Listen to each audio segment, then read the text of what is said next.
Chapter 494. Chief Chang, please step back. We haven't decided the winner yet. Mingzu walked up and looked at the young woman. Her eyes were filled with the desire to fight. Princess, you mustn't. Chang Di said without hesitation. It was a fact that no one in the younger generation could surpass Her Royal Highness. However, even she did not know what kind of realm her opponent had reached. Anyone below the Great Master level was an ant. This was simply a competition with no chance of winning. At that moment, the young woman raised her head and looked at Chang Di. Suddenly, she stretched out 2 fingers and tapped on her left shoulder twice. At the same time, the breath in her body stagnated. In an instant, she seemed to be weakened. Chang Di's expression changed and his eyes narrowed. She did not know where this Grandmaster came from, but he had actually sealed 2 of her important acupoints. These acupoints were special, and she could only seal them, not unseal them. She would need at least an hour to regain her Grandmaster's strength. He didn't expect her to do this. Could it be that she didn't have any ulterior motives? The woman threw the sword in her hand aside and said, "Since it's a duel, there's no need to use weapons." Chang Di thought for a moment. After a while, he stepped aside and didn't say anything else. Within an hour, this woman would no longer be able to exert the strength of a Grandmaster. Her strength was similar to that of the princess. Although her true strength couldn't be measured by common sense, the princess was no ordinary person. This was an opportunity for the princess. More importantly, under the watchful eyes of the public, the officials of the court, the dignitaries of the capital, and the envoys of other countries, the Jing kingdom had no place to retreat. The woman looked at Mingzu with a hint of admiration in her eyes. She gestured with her hand. Mingzu's expression was solemn. The scene just now was still fresh in her mind. If it was her, she wouldn't have been able to break her move. However, her opponent was able to do it so easily. If she hadn't used the secret books in the palace to trade with the second daughter of the Liu family, she would have lost long ago. Why aren't they using their swords? Li Yi looked at the 2 people who were fighting again and asked Rui in confusion, who has the upper hand now? Li Xian and the crown prince's consort also looked at Rui. Without her explanation, they realized that they couldn't understand what was happening on the stage. It's hard to say. Rui looked at the 2 people on the field and said, their strengths are about the same. Although the princess is not as experienced as her opponent, she is always able to resolve her flaws at the critical moment. However, that woman has almost no flaws. It will be very difficult for her to win. Rui watched as Mingzu drew another arc in the air, dispelling the woman's attack. However, her moves were obviously not as smooth as before. Rui finally understood who taught her Tai Chi. A trace of a smile appeared on her face. At this moment, the mysterious origin of those rare martial arts books in the house also had an explanation. The crowd outside the stage was amazed. The expression on the young woman's face did not change, but her eyes flashed from time to time. This princess of the Jing kingdom was not a grandmaster. From her point of view, there were many flaws in her moves. However, at the critical moment, she would use a strange kind of martial arts, which made it impossible for her to grasp the flaws and defeat her. It was extremely strange. It subverted common sense and was very different from the mainstream martial arts. Even though she had seen many magical martial arts, she had never encountered such a situation. This made it difficult for her to defeat her when her vital energy was suppressed. Compared to the woman, Mingzu's expression was also very calm. However, as time passed, she began to feel anxious. There were no flaws. She couldn't find a single flaw in this woman at all. On the other hand, if she revealed the slightest flaw, she would be pursued relentlessly by her opponent. Under the circumstances that their strengths were similar, this was simply the most stifling battle she had ever experienced. Although Lu Rui was also very strong, they had fought back and forth, so they had a 50-50 chance of winning or losing. However, the woman opposite her gave her the feeling that Steward Chang had given her a handicap and they had exchanged blows. Seeing that the princess was once again forced to retreat by the woman's palm, Chang frowned again. Was this not enough? Mingzu covered her shoulder and only stopped when she retreated to the side of the stage. An abnormal flush appeared on her face, and the next moment, it became a little pale. Are you all right? Li Xian hurriedly walked over and asked. Mingzu shook her head. Just when she was about to walk over again, a slender palm suddenly stretched out from the side and patted her shoulder lightly. She felt a gentle force gushing out of her body, circulating through a certain meridian in her body, and then disappeared. Recalling the feeling that she had just experienced, Mingzu seemed to have understood something. She looked at the smiling woman and nodded slightly. Then, she turned around and strode back. She did not know if it was an illusion, but when the young woman looked at the princess of the Jing kingdom who was walking over again, she felt that something was different about her. Soon, she found out what was different. She pushed out her palm, and the same force returned to her from the opposite side. Although she had this feeling just now, it was extremely weak. Now, it was magnified infinitely, as if she was exchanging blows with another her. Moreover, the flaw she had seen in her opponent's defense seemed to be no longer a flaw. Noticing that her opponent's attack was weakening, Mingzu was delighted. What she had felt just now was indeed a brand new way of circulating vital energy. When Tai Chi was displayed in this way, its power was more than doubled. The princess has won. While Li Yi was watching in a daze, he suddenly heard Rui say something. What? As soon as he asked this, he saw the woman's body fly backward uncontrollably and hit a table behind her, causing several womenfolk to cry out in surprise. The young woman steadied herself and walked over with a calm expression. She looked at Mingzu and asked, "What kind of kung fu is this?" Tai Chi. Mingzu looked at her and said. Not bad, she said, then turned around and walked out of the court. After seeing the old man beside Emperor Jing and the experts in the palace, she clearly realized that she had no chance in the palace. She had never cared about winning or losing this battle. However, she did not expect that she could not defeat the princess of the Jing kingdom, even after suppressing her strength below that of a supreme master. The palace was indeed extraordinary. This made her realize more things. Seeing that the woman had retreated out of the court, one of the ambassadors from the Qi kingdom immediately stood up and asked, "What's going on?" The woman looked at the leader of the ambassadors. The blue-robed ambassador immediately said, "We have lost this round." How could it be so easy? Before the ambassador who had spoken first had time to refute, the blue-robed ambassador waved his hand and said, "That's enough. What's the point of continuing?" He looked at the young man beside him. Before he could speak, the young man shook his head and said, "No, I'm no match for her. It's useless. We will lose the third round sooner or later. It's better for you to admit defeat, you." Apart from the blue-robed ambassador, the other ambassadors from the Qi kingdom all looked furious. Was this the third prince's arrangement? They all looked towards the blue-robed envoy in charge. Could he be lying to them? The blue-robed ambassador's expression changed. After a while, he gritted his teeth and said, "In that case, we admit defeat." The fact that the eldest princess had defeated the woman from the Qi kingdom had shocked all the officials.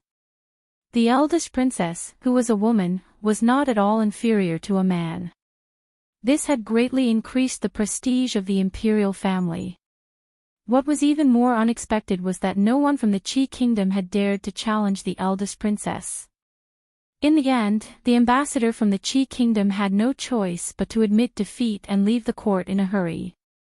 At this point, the 2 rounds of civil and military competition started by the people from the Qi kingdom had ended with the Jing kingdom's absolute victory. The emperor was extremely pleased and ordered a banquet on the spot. The officials from the Jing kingdom toasted each other in the square in front of the legislative hall. Everyone was smiling. Meanwhile, the ambassador from the Qi kingdom, who had returned to his residence, was feeling the complete opposite. Her ladyship. The blue-robed man looked at the young woman with a troubled look on his face. What happened just now? You were clearly able to defeat the princess. Just then, an ambassador pushed the door open with a furious look on his face. He pointed at the woman and said, "Could it be that the Jing kingdom had promised you some sort of benefit?" Ugh! Before he could finish speaking, the young man behind the woman grabbed his throat. The ambassador's face turned red and his expression turned from anger to terror. Noisy! A hint of disdain appeared on the young man's face.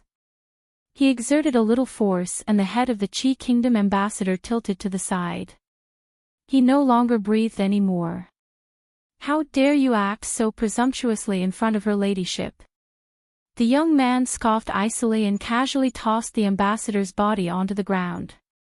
The blue-robed ambassador's expression changed. His lips parted but no sound came out in the end. An hour later, countless armored guards suddenly filed out of the office of the Grand Herald. The ambassadors who had just returned were stopped at the door and were confused. Soon, they received a piece of shocking news. A certain ambassador from the Qi kingdom had died in the office of the Grand Herald. Chapter 495. In front of the Hall of Politics, people were singing and dancing. The dancers and musicians of the palace were performing in the square in front of the hall to liven things up. The officials were laughing and chatting, and the women were gathered in groups of 3 to 5, discussing topics exclusive to them. Princess Royal Highness was very busy now. She was busy accepting the praise of the officials in turn. She couldn't show any impatience on her face. Li Yi wanted to ask her what Tai Chi was all about. Stealing was a taboo in the martial arts world. No matter what, she had to compensate a few thousand taels of silver. There were many women gathered around the crown princess and Rui.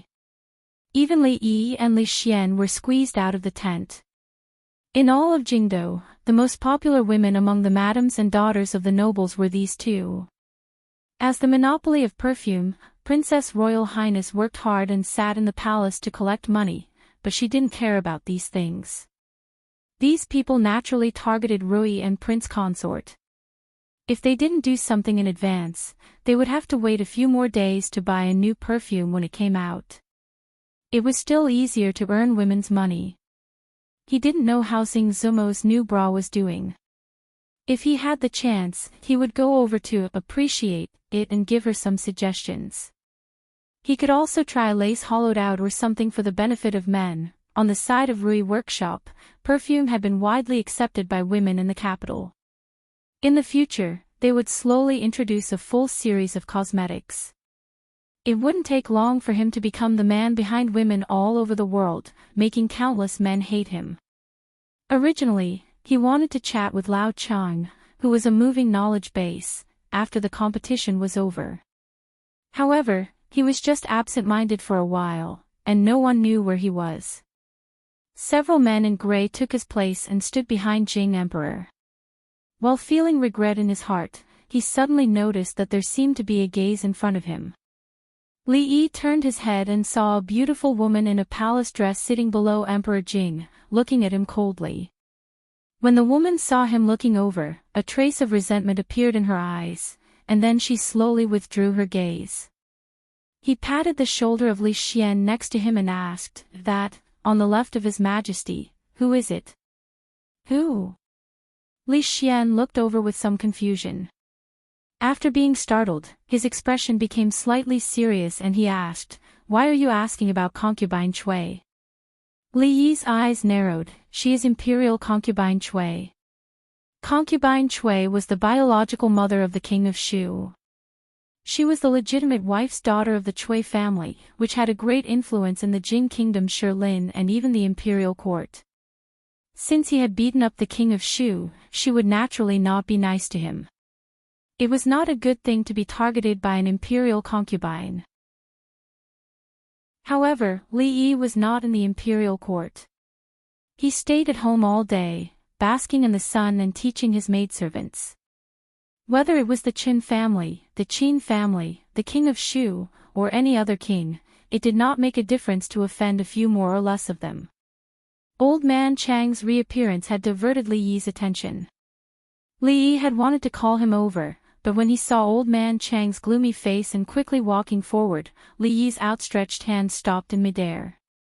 After a while, Li Yi saw Emperor Jing slap the table, which was rare. The imperial court officials were shocked. Not long after, a shocking news spread: an envoy of the Qi kingdom died in the office of the Herald of Politeness. Naturally, the envoy of the Qi kingdom was extremely angry about the death of his colleague. He strongly condemned and protested to the emperor and officials of the Jing kingdom and ordered the Jing kingdom to hand over the murderer as soon as possible. Otherwise, they could not guarantee that the Qi kingdom would not take any measures to impose sanctions on the Jing kingdom's behavior that did not follow international morality. It was said that after the emperor heard about this, he was very angry. He ordered the Ministry of Justice and the Supreme Court to jointly take charge of this case and solve it within a time limit. After that, many spies were sent to investigate openly and secretly. The imperial court of the Jing kingdom seemed to have the attitude that they would not stop until the case was solved. Once the news spread, it quickly spread and caused a great uproar in the capital city. It also made the envoys of other countries feel anxious. Even when two countries were at war, envoys would not be executed.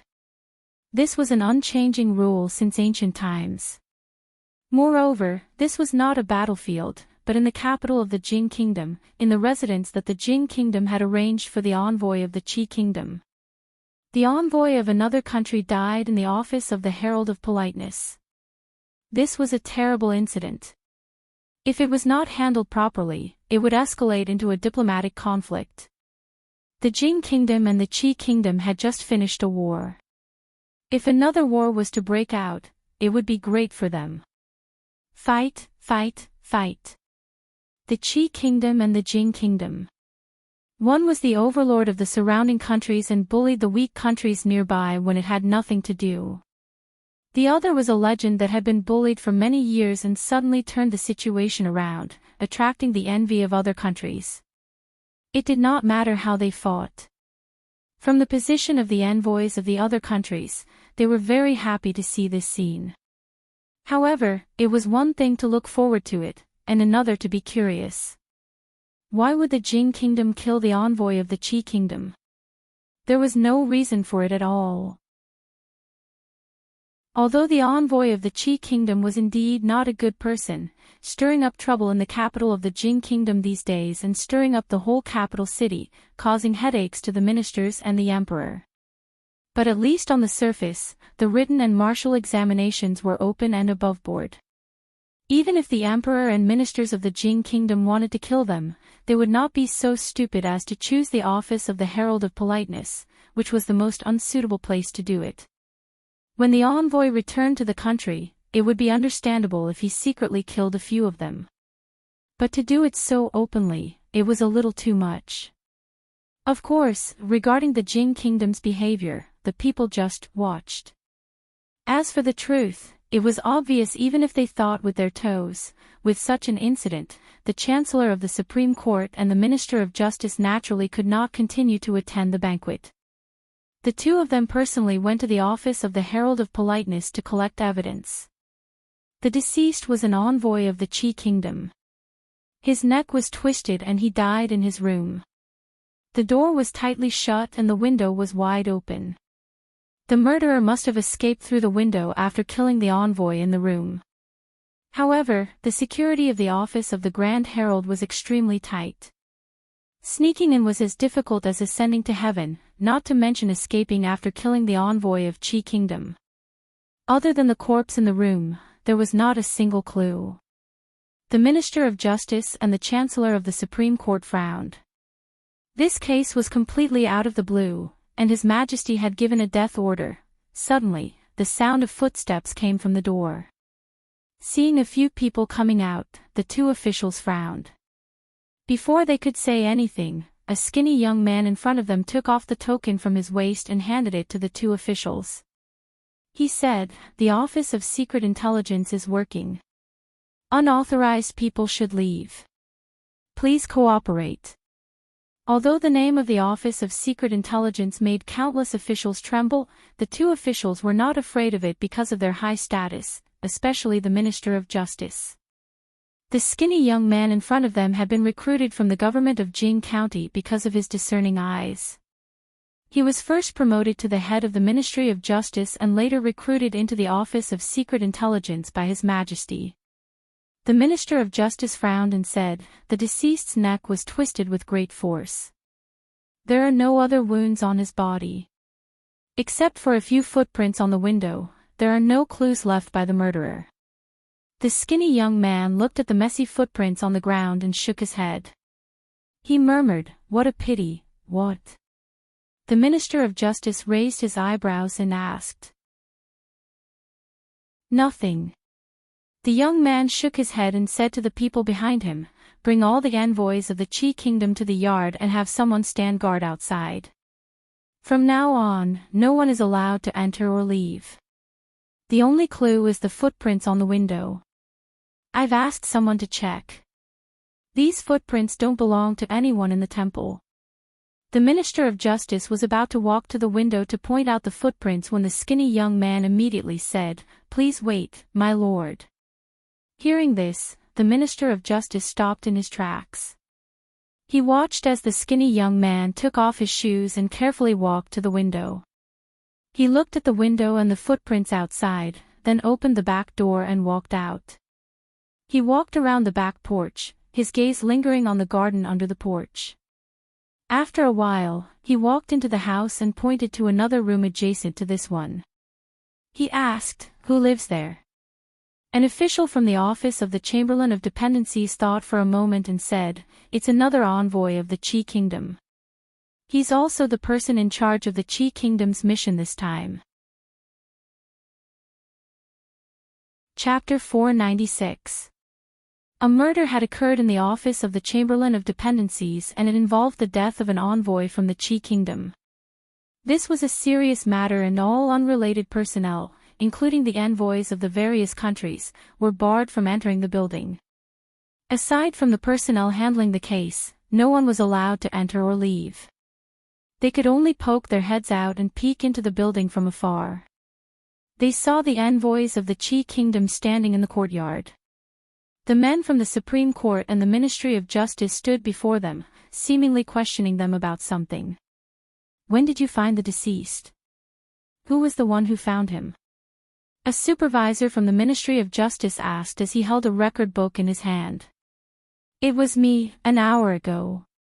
One of the envoys from the Qi Kingdom looked gloomy. He gritted his teeth and said, "After leaving the palace, Lord Han was in a bad mood because he had lost the competition. He shut himself in his room and did not come out even when it was time to eat. When I went to his room to call for him, there was no response for a long time.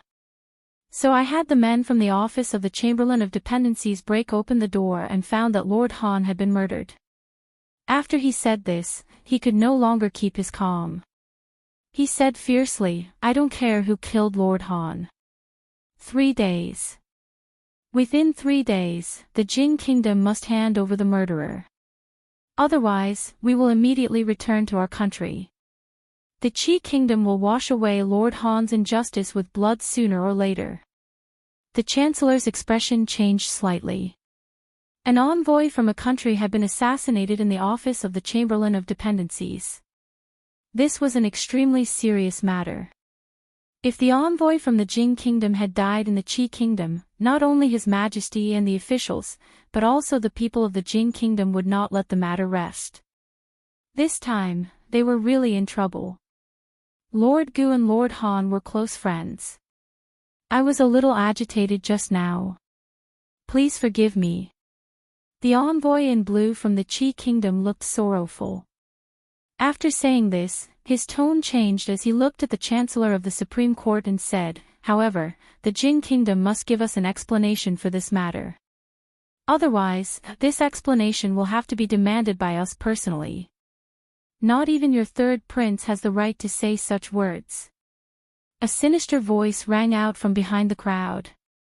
Chang strode out from the door and asked, "Where is the woman who participated in the competition in the palace?" The blue-robed envoy's expression changed slightly upon hearing this. "The envoy of our Qi kingdom has died in your Jing kingdom. Why don't we have the right to speak up?" At this moment, Lord Gu took a step forward and asked angrily. "I'll ask you one last time. Where is the woman who participated in the competition in the imperial palace?" Chang De glanced at him indifferently and his tone became cold. Ambassador Gu shuddered and stared at Chang De, unable to utter a single word. The rest of the envoys all looked at the leader in blue. He was the one who had been in contact with the two of them. Speaking of which, it was strange. Why weren't they here when such a big thing had happened? "Let's go," the envoy in blue said calmly. "They are but the young talents of our Qi kingdom. They are acting on the orders of the third prince and are not part of the envoy. Naturally, they could not stay in the office of the Chamberlain of Dependencies for long. They left after returning from the palace." "Left?" Chang De's expression darkened. It was not convenient for him to question the envoy in the palace. When he chased after the envoy, he encountered the death of the envoy of the Qi kingdom. He had no choice but to return and report this to His Majesty. He did not expect that after a short delay, the unidentified Grandmaster had already left. "Greetings, Seneschal Chang." A voice came from the side. Chang De turned his head and looked at the skinny young man who had just walked past. He nodded slightly. Even the Chancellor of the Supreme Court had not received such treatment. "Did you discover anything?" he asked the skinny young man. The young man smiled and said, "Let me ask them a few questions first." He walked up to the envoys of the Qi kingdom and asked, "Where were all of you from the moment you returned to the office of the Chamberlain of Dependencies to the moment you discovered Lord Han's death?" "After returning here, of course, we all returned to our rooms," one of the envoys immediately replied. "Everyone was in their rooms?" the young man asked again. "Everyone," the envoy replied after some thought. They had lost both the written and military examinations. The third prince's many days of planning had been destroyed in a single day. If they did not return to their rooms to reflect on themselves, were they supposed to celebrate like the emperor and ministers of the Jing kingdom? The young man looked at the blue-robed envoy in charge and asked, "Are you sure?" The blue-robed envoy felt that the young man's eyes were so sharp that they seemed to be able to see through one's heart. He could not help feeling a little diffident, but he still nodded and said, gritting his teeth, "I'm sure." The young man nodded and waved his hand, saying, "Take all the envoys of the Qi kingdom away and temporarily detain them in the Supreme Court." The Chancellor of the Supreme Court and the Minister of Justice were stunned. What had happened just now? Why had all the envoys of the Qi kingdom been detained? Weren't the ones who died from the Qi kingdom?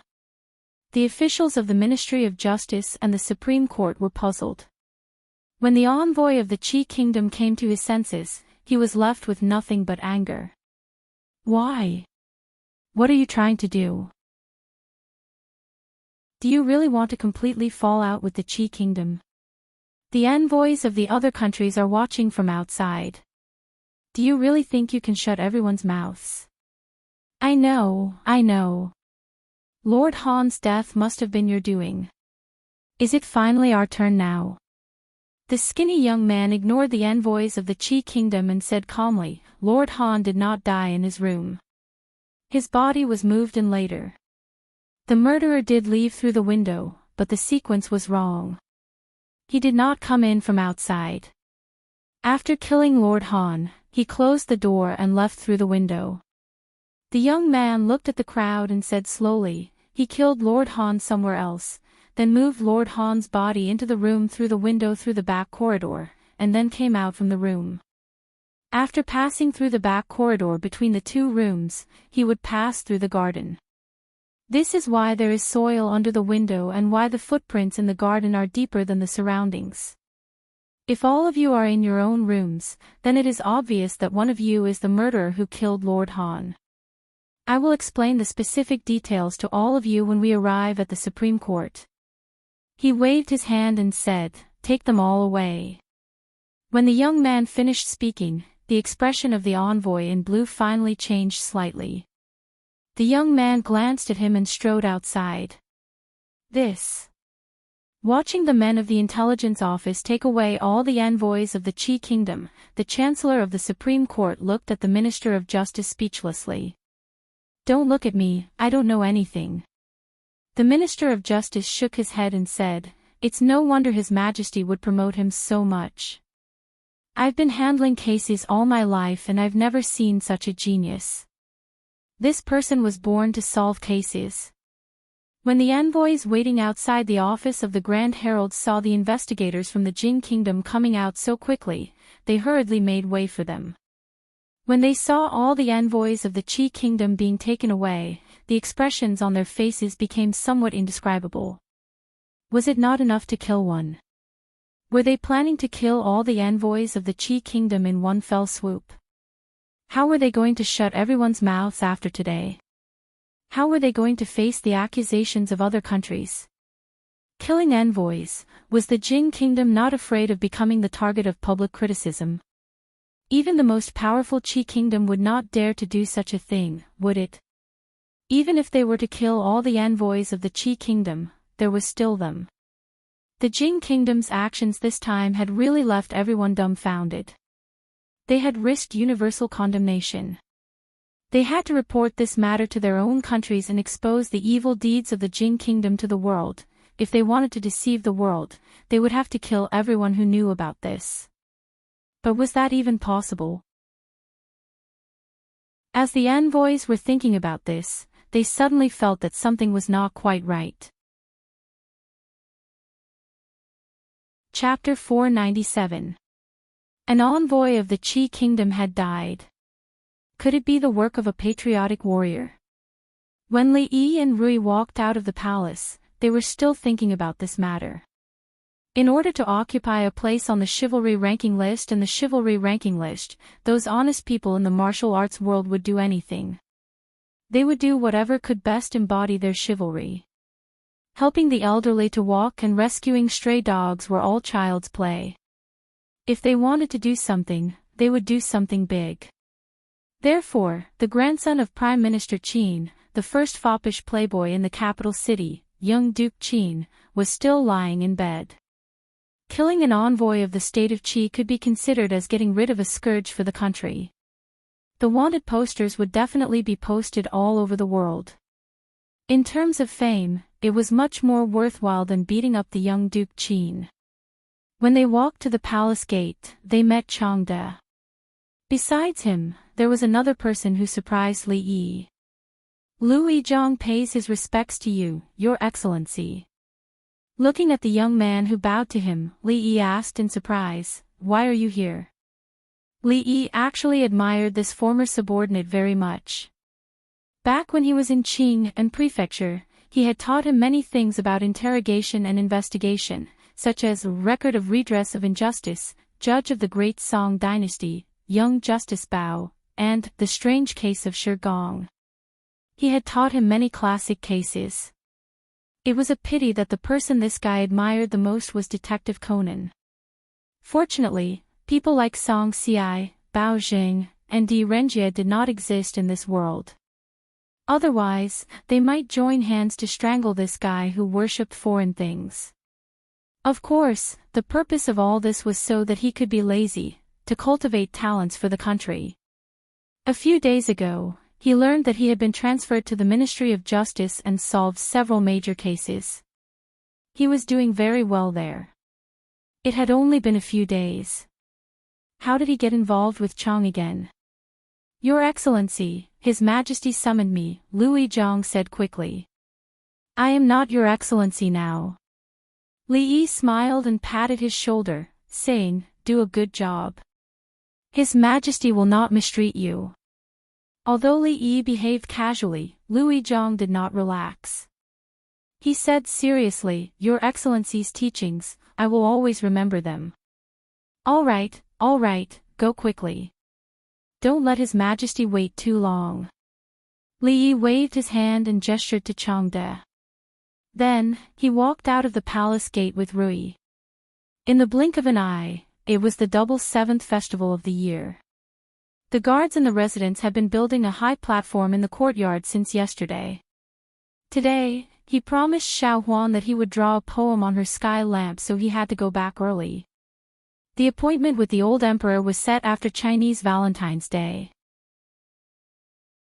On the second day after Chinese Valentine's Day, Li Yi would be able to fetch Yong Ning from the palace. Everything in the residence had been prepared. Changde looked at Li Yi's departing figure with a profound gaze. Then, he looked at Lu Yi beside him. A trace of emotion appeared on his aged face. What kind of ability did this ordinary-looking young man in front of him have? Even he would not underestimate him. When he thought of what happened in the Supreme Court, he still found it hard to believe. He didn't use any punishment. He only asked the Qi Kingdom's envoy some irrelevant questions, and he was able to unravel the whole matter bit by bit. If Changde didn't already know about his abilities, he might even suspect that he was the one who killed the Qi Kingdom's envoy. However, such a talent that even His Majesty valued greatly was so respectful towards Li Yi. This was definitely not just because the two of them were once superior and subordinate. Changde was no longer surprised by the miracle that happened to Li Yi. When he brought Lui Zhang to the Hall of Diligent Government, he suddenly asked, was Lord Han really killed by that envoy? Although the envoy in charge had just confessed to his crimes, Changde did not think that the personal enmity between the two was enough to make him kill someone out of anger. Lui Zhang shook his head and said, no. He only admitted it because the real murderer was more important to him than his own life. In other words, it was terrifying. Didn't you often say that there is only one truth? Changde looked at him and asked. That is not what I said. Lui Zhang shook his head and said, Lord Han once said this. Of course, this is true. However, sometimes, what we want is not the truth, is it not? You are very good. After a while, Changde's face showed a look of admiration and he nodded. Talents were hard to come by. People who knew how to adapt to circumstances and reason were even rarer. Changde seemed to understand why His Majesty had entrusted that matter to him. Some scenes appeared in Lui Zhang's mind and he said, it is all because Lord Li taught me well. 15 minutes. In the Hall of Diligent Government, Emperor Jing looked at the Chancellor and the Minister of Justice and confirmed again. Yes, Your Majesty. He only used 15 minutes, the Chancellor of the Supreme Court said helplessly. At this moment, he felt as if there were 10,000 horses galloping in his heart. Lui Zhang's brain must be different from ordinary people. Just now in the Supreme Court, he listened to him interrogating the envoy of the Qi Kingdom. As a dignified Chancellor of the Supreme Court, his inner shirt was soaked with sweat. The person who killed the envoy of the Qi Kingdom was actually another envoy. If this case was handed over to the Supreme Court, it would probably never be solved. Let the people of the Qi Kingdom handle this matter themselves. Emperor Jing waved his hand. Since it was an internal conflict between the envoy of the Qi Kingdom, it had nothing to do with the Jing Kingdom. He cared more about not carrying the bad reputation of assassinating the envoy of another kingdom. After a while, Emperor Jing looked at the people in the hall and said, you can leave first. Lui Zhang stays. The Chancellor of the Supreme Court and the Minister of Justice walked out of the Hall of Diligent Government. Changde gave the eunuchs in the hall a look, and they hurriedly left. This Lui Zhang will have a meteoric rise in the future. The Chancellor of the Supreme Court walked down the steps in front of the hall and said with a sigh. His future is limitless. The Minister of Justice nodded. His Majesty had always valued talents. Judging from his recent actions, this former subordinate of his had obviously caught His Majesty's eye. In the Hall of Diligent Government, only Emperor Jing, Changde, and Lui Zhang were left.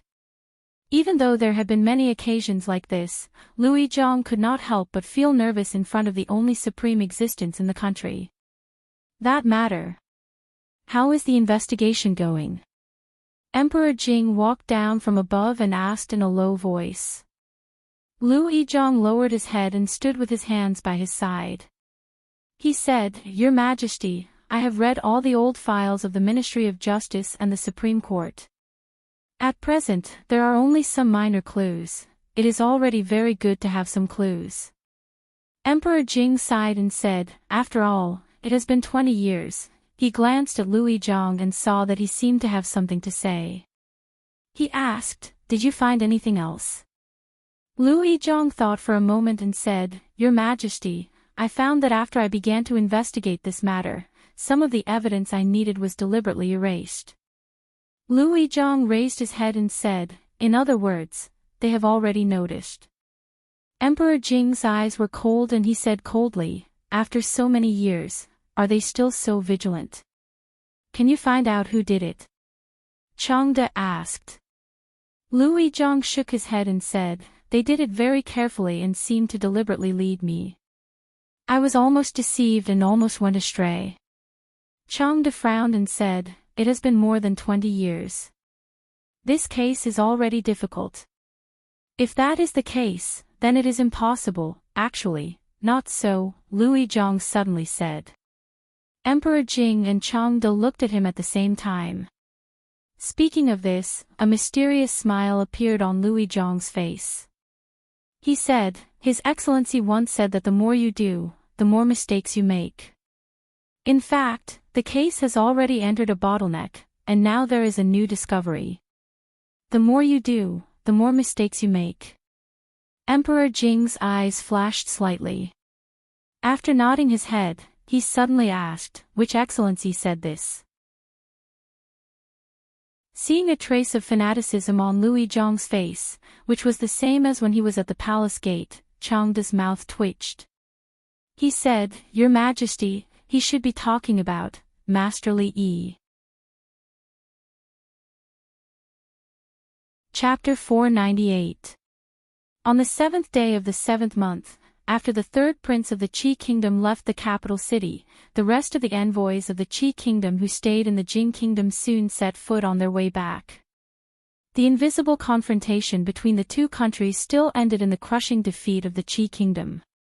The Qi kingdom lost the war, lost both the civil and military examinations, and even lost one of their envoys to the internal strife. It could be said that the envoys of the Jing kingdom had lost all their face this time. They were too ashamed to stay in the capital city and left the capital city in a hurry the next morning. When their carriages and horses left the city, although the streets in Jingdo were not empty, the crowds of onlookers still blocked the streets in front of the city gates until not even a drop of water could trickle through.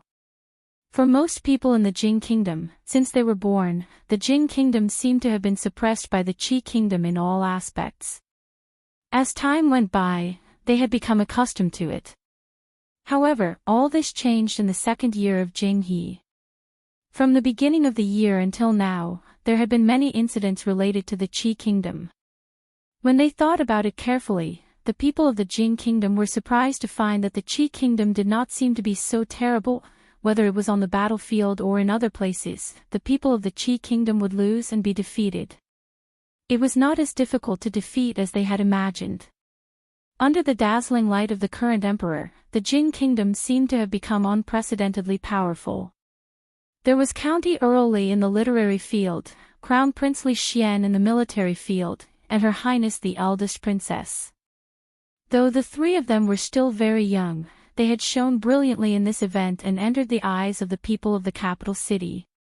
The legendary stories of the three were spreading everywhere in the streets and alleys, in the brothels and tiled houses.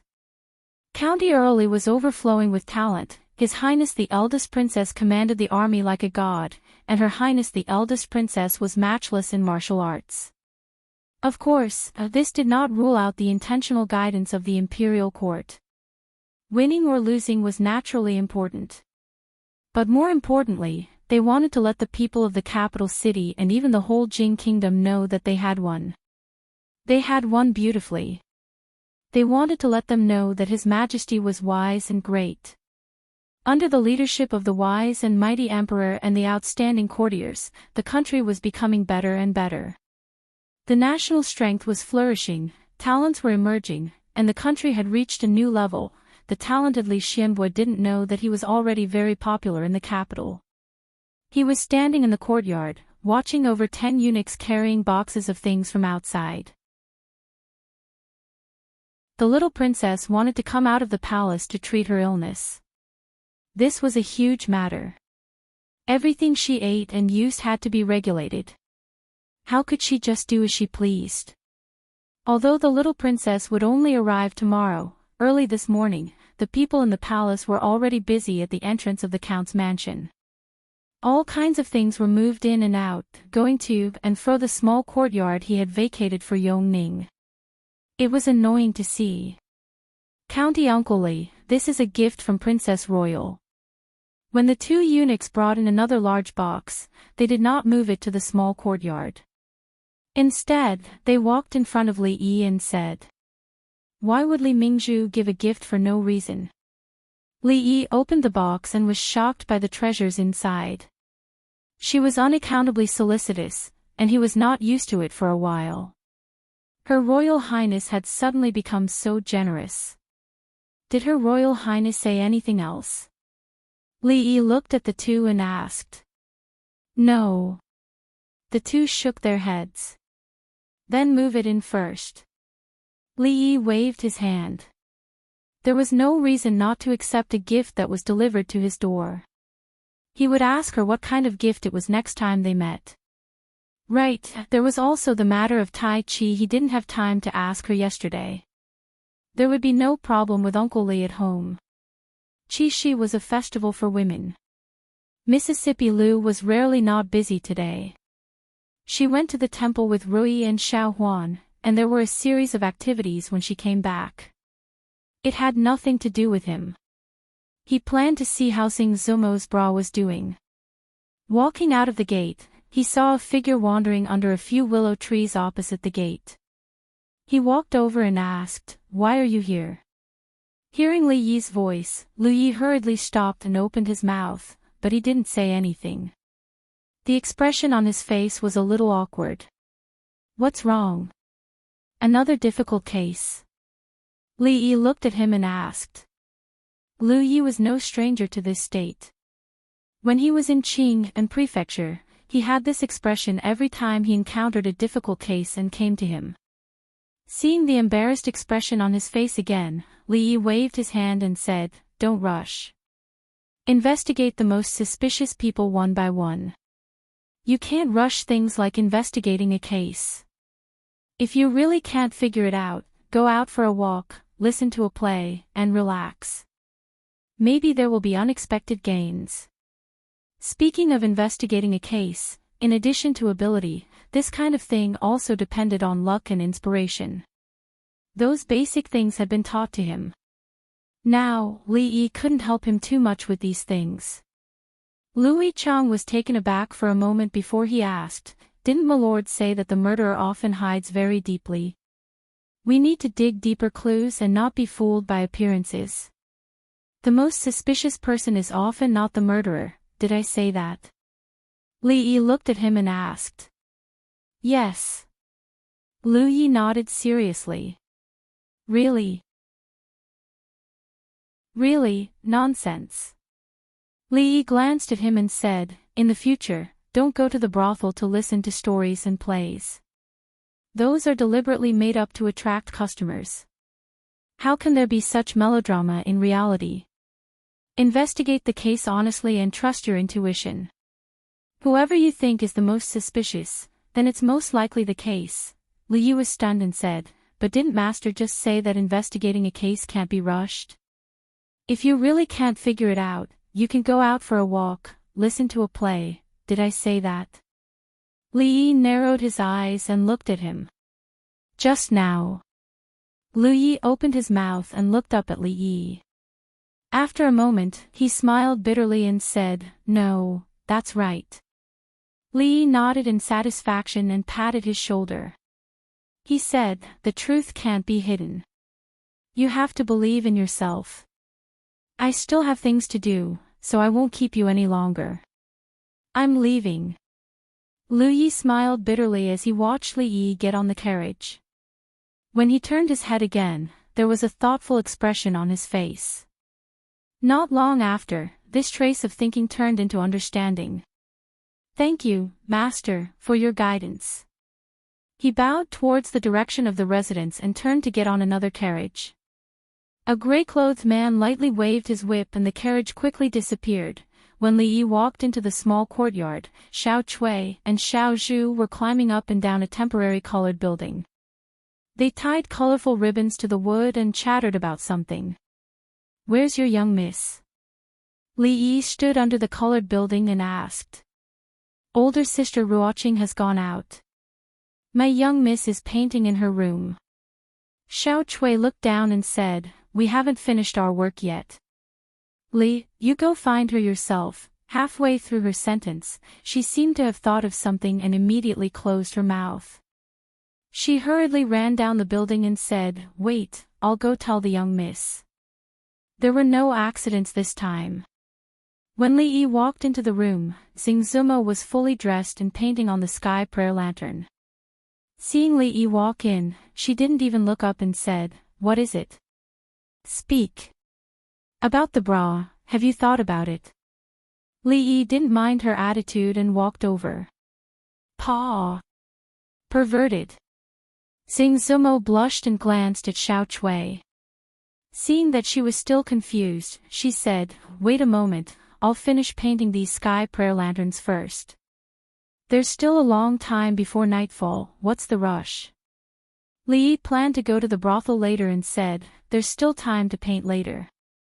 Xiao Chui, who was standing behind him, pouted and said, The cowherd and the weaver maid can only meet once a year, and it's finally the double seventh festival. Young Master Li, please wait a little longer. Miss will finish her painting very soon. The sky prayer lantern is very important, and if it's delayed, the weaver maid will not bless her. She originally wanted to say that if she delayed, the weaver maiden wouldn't bless her to find Lang Junri. Halfway through her words, she realized that it wasn't appropriate to say these things to Li Yi. She immediately shut her mouth and blushed. What do you mean by once a year? Li Yi shook his head and looked at her. A day in heaven is a year on earth. July is a whole month, but it's only a little while in heaven. The weaver maiden sees the cowherd every day. Maybe she's already tired of seeing him. Why would she be in the mood to bless you? A day in heaven is a year on earth. After hearing Li Yi's words, Xiao Chui's expression froze. The old people in the brothel often said this. She blinked her eyes and thought about it. She realized that what Li said seemed to be very reasonable. She suddenly felt discouraged. She didn't look forward to the Chinese Valentine's Day that she had been looking forward to for so long. Chapter 499. Seeing Xiao Chui leave with a depressed expression, it wouldn't be long before Xiao Zhu found out that the weaver girl had lunch with the cowherd every day and that it wasn't just once a year. Xing Zumo looked up at Li Yi and said, Xiao Chui, you lied to her too. She's been talking about Chinese Valentine's Day since last month. The outside world is cruel. Little girls like Xiao Chui have been living in a greenhouse and are easily deceived by these beautiful things. There's no harm in letting them feel the cruelty of reality in advance. Li Yi glanced at her and said, This is what a prostitute like you should do. I'm just helping you. You don't have to thank me. There are a few pretty good newcomers in the brothel. You can try your best to promote them. I want to try that new bra. Xing Zumo glanced at him and put down the brush in her hand. No problem. Li Yi was waiting for her to say this and said, If you need money or manpower, just let me know. If Miss Ruoqing can't solve it, she can come to me.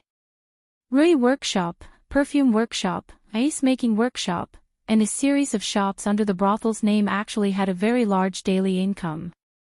However, the brothel needed to operate, expand, and have enough money for Mississippi Lu to create the hero ranking. Including the hero conference that would be held in 2 months, they needed a lot of money. At present, they needed to occupy more markets and establish the first high-end lingerie brand in Jing Kingdom. It was necessary to make a lot of money before others discovered the business opportunities in this area. Also, Xing Zumo's face was slightly red. She said hesitantly, "I've designed a few new styles these days. Take a look. Then hurry up and take them out." Li Yi looked at her. He was in a hurry. Xing Zumo glared at him and took out a few drawings from a small box. She placed them on the table and sat on the edge of the bed, no longer looking at them. Li Yi flipped through it a few times and frowned. Although Xing Zumo's drawing skills were excellent, the design of these bras was a bit conservative. Seeing him frown, a look of disappointment appeared on Xing Zumo's face. For these things, she had only slept for 2 hours last night, but she was still rejected, so she was naturally disappointed. "I'll draw a few for you to see." Li Yi picked up the pen and quickly flipped through the thick bra illustrated handbook in his mind. He opened the copy in paste mode. "Okay, take a look at these." Time was limited, so Li Yi only drew a few pieces. He walked over and handed the paper to her. Xing Zumo took it and stared at it for a moment. Her face immediately turned from red to red. She crumpled the papers into a ball and said angrily, "Shameless." Li Yi shook his head. When he walked out of Xing Zumo's room, he was still a little indignant. How could it be shameless? Future experience tells us that the less fabric used in underwear, the more valuable it is. Although this woman was beautiful, she didn't have the slightest advanced business sense. Li Yi had some doubts. Was it a wrong decision to give this business to her? Obscene, shameless. In the room, Xing Zumo's face was red. She sat on the bed in a daze and cursed a few times. She spread out the paper that she had crumpled. Thinking about how she would wear the bra drawn on the paper, she couldn't help but blush even more. Oldman's son was born to work in the brothel. The poor performers in the capital now almost regarded him as a god. Perhaps even the current emperor didn't have a high position in the hearts of the performers. There were many brothels in the capital, and many of them existed in the form of small groups. However, in just a few months, Oldman's son had made the brothel the largest in the capital and even in the whole Jing Kingdom. His achievements were amazing. Although the scale was huge, the order was the best among all the brothels. Tickets were bought in a civilized manner, and people entered the brothel in a civilized manner. If anyone wanted to cause trouble, a few beast-like giants would immediately drag them to a corner and teach them the rules. Li Yi walked around a brothel in the city and was very satisfied with the current situation. The plays in the brothel were somewhat similar to those in the cinema. There would be a large-scale update every month, and all kinds of novel stories and scripts emerged one after another. No one knew how many people had become regular customers. Mr. Li. When Li Yi was about to go backstage to have a look, he suddenly heard a surprised voice from behind. He turned his head, looked at the strange young man opposite him, and asked in confusion, "Forgive me for not recognizing you. You are?" The young man hurriedly said, "I'm Wansu, just a small censor." "It's not strange that you don't know me, Mr. Li." That day, Mr. Li won 2 rounds of the written exam in the Golden Hall, and I was watching from the hall. Wansu. Li Yi felt that he had heard this name before. After thinking for a while, his face revealed a surprised expression. He looked at him and asked, "The censor who impeached the king of Shu?" A trace of embarrassment appeared on the young censor's face, and he nodded slightly. "Not bad, not bad." Li Yi immediately admired this young censor called Wansu. He looked around and said, "However, as a censor, what are you doing here instead of doing what you should be doing?" Wansu hurriedly said, "I'm here on the orders of Deputy Prime Minister Ma." Li Yi looked at him and frowned. he asked. The censor is also in charge of the brothel. Wansu was startled and shook his head. He said, Lord Li, you misunderstood. It was Deputy Prime Minister Ma who said that these brothels are the places where people can speak freely. Deputy Prime Minister Ma said that censors should not only keep their eyes on the court, but also the public opinion. Li thought for a while. If the brothel became a place that censors often hung around, then as long as the news that the King of Shu and young Duke Qin had broken up the previous evening, Emperor Jing would find out that his son was gay during the morning court session the next day. The civil and military officials would also know that they had to stay away from these two people in the future.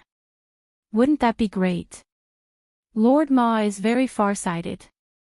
Li Yi said with great approval. The censor called Wansu bowed slightly to him and said, I just happened to see Mr. Li, so I came to pay my respects. I still have work to do later, so I won't disturb Mr. Li. Li Yi waved his hand. He didn't have much time to chat with this censor, so he turned around and walked towards the back of the brothel. It wasn't until Li Yi's figure disappeared that the excitement on Wansu's face gradually disappeared. In many people's eyes, Mr. Li had become a legend. He single-handedly turned the tide and saved the face of the country, causing the envoy of the Qi kingdom to return in defeat. Because of this, he had gained many fans in the capital city, including this censor called Wansu. Of course, because of his special identity, he naturally knew some information that ordinary people didn't. In his heart, he admired this Mr. Li who was about the same age as him even more. Wansu calmed down a little and then remembered that he still had important work to do today.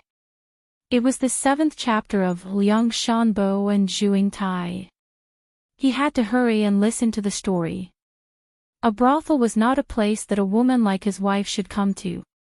However, the latest hand-copied version would only be sold tomorrow morning. If he couldn't tell her the story when he returned at night, he was afraid that he would have to sleep in the study again. Wansu suddenly felt a headache when he thought of how she would cry and ask him to continue the story. However, he still bought a ticket at the door and walked in unhappily. Chapter 500. Nowadays, there are more and more customers who like to come to the brothel to listen to the opera. The old place is a bit small. I plan to rent the surrounding land as well. This way, each place can be expanded by 50%. Otherwise, I'm afraid it won't be long before it can't accommodate so many customers. As they walked into the brothel again, Ruoqing pointed at the neatly arranged tents and said to Li Yi. Li Yi nodded and said, You can make the decision on these matters. If you want to rent more land, I'm afraid you'll have to go through the government. I'll let County Magistrate Lu know. As soon as he finished speaking, a strange sound came from beside him. Li Yi turned to look at her and asked, You haven't eaten? Ruoqing blushed slightly and said, I ate a little this morning. Li Yi raised his head and looked at the sky. The sun was about to set. He frowned and said, No matter how busy you are, you can't skip meals. There are many things that you don't need to do by yourself. Just leave it to the people below. Let's go out and eat something. Ruoqing shook her head and said, No need. The brothel is about to close today, let's go. I'm hungry too. Li Yi didn't wait for her to continue and walked out first. Ruoqing was startled and could only follow him helplessly. The capital was not like Qing and prefecture. The curfew system was very strict. Except for a few days every year, people were not allowed to walk on the streets after 8 o'clock. If there was a violation, the punishment would be detention, and the punishment would be execution on the spot. Even if the offender died, there was no way to redress the grievances. Therefore, when the sky gradually darkened, the customers in the brothel all reluctantly left and waited to come back the next day. Recently, the new Liang Shanbo and Zhuing Tai came out. I don't know who wrote it. I almost cried just now. That's nothing. I'm 40 years old this year. Didn't I cry like a 4-year-old just now? If it wasn't for someone stopping me, I would have rushed up and beaten that Ma guy. Judging from the audience's reaction, Liang Shanbua and Zhu Tai was another successful play after The Legend of the White Snake. Thinking about it, Liang Shanbua and Zhu Tai was one of the 4 great love stories among the common people. It had been passed down for nearly 2,000 years, and it was still talked about enthusiastically by people. His maids hid in a corner and cried. Then he deducted a month's salary. It was only the beginning of the month, but the monthly allowance of the maidservants had already increased by 5 times. If this continued, it would be too wasteful. What's going on? Why has it always been Liang Shanbo, Zhu Tai, these past few days? Where did the White Mistress go? Why hasn't Lady Qin come out? A dissatisfied voice came from behind, and one could hear the strong resentment in the voice. Li Yi turned around and saw a luxuriously dressed middle-aged man walking towards him. A man behind the middle-aged man immediately said, "Fifth Master, I just went to ask. They said that there was no white concubine during this period of time. If you want to see her, you have to book the whole place, but the price is too high." Price? Does Fifth Master care about that little bit of money? The middle-aged man walked past Li Yi and Wan Ruoqing and said, "You go and arrange it tomorrow. In short, I want to see the White Mistress tomorrow, Fifth Master, don't worry. Leave it to me." The man hurriedly followed. When he passed by Li Yi, he paused, slightly tilted his head, and nodded. Then he strode forward again. "What's wrong?" Seeing Li Yi standing there, Wan Ruoqing asked in confusion. Li Yi looked away from the man and said with a smile, "Nothing. It seems that the legend of the White Snake is quite popular. These days, there will be 2 more shows every day. After all, everyone has their own preferences. Some customers like those strange things." Wan Ruoqing nodded her head. To her, it was just a simple sentence. The places where the brothels were located were not in the prosperous areas of the capital. There were not many places to eat around. In addition, it was almost evening, and many shops were closed. It was not easy to find a bun shop that was about to close. Li Yi looked at her and asked, "Do you want to eat 2 buns to fill your stomach?" Wan Ruoqing nodded. She had lived a poor life since she was young. For a long time, buns were considered a luxury. Seeing someone walk in, the waiter looked up and said, "There are only 4 buns left. 8 copper coins." 4 was 4. Fortunately, it was still warm. Li Yi did not bring any money with him. He was about to ask the guard not far away to come over when the waiter saw Wan Ruoqing standing outside. After a moment of shock, he waved his hand and said, "Forget it. There are only 4 left.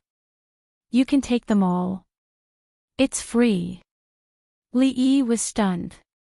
He immediately realized that he had been crushed by Wan Ruoqing in terms of appearance. 8 copper coins is also money.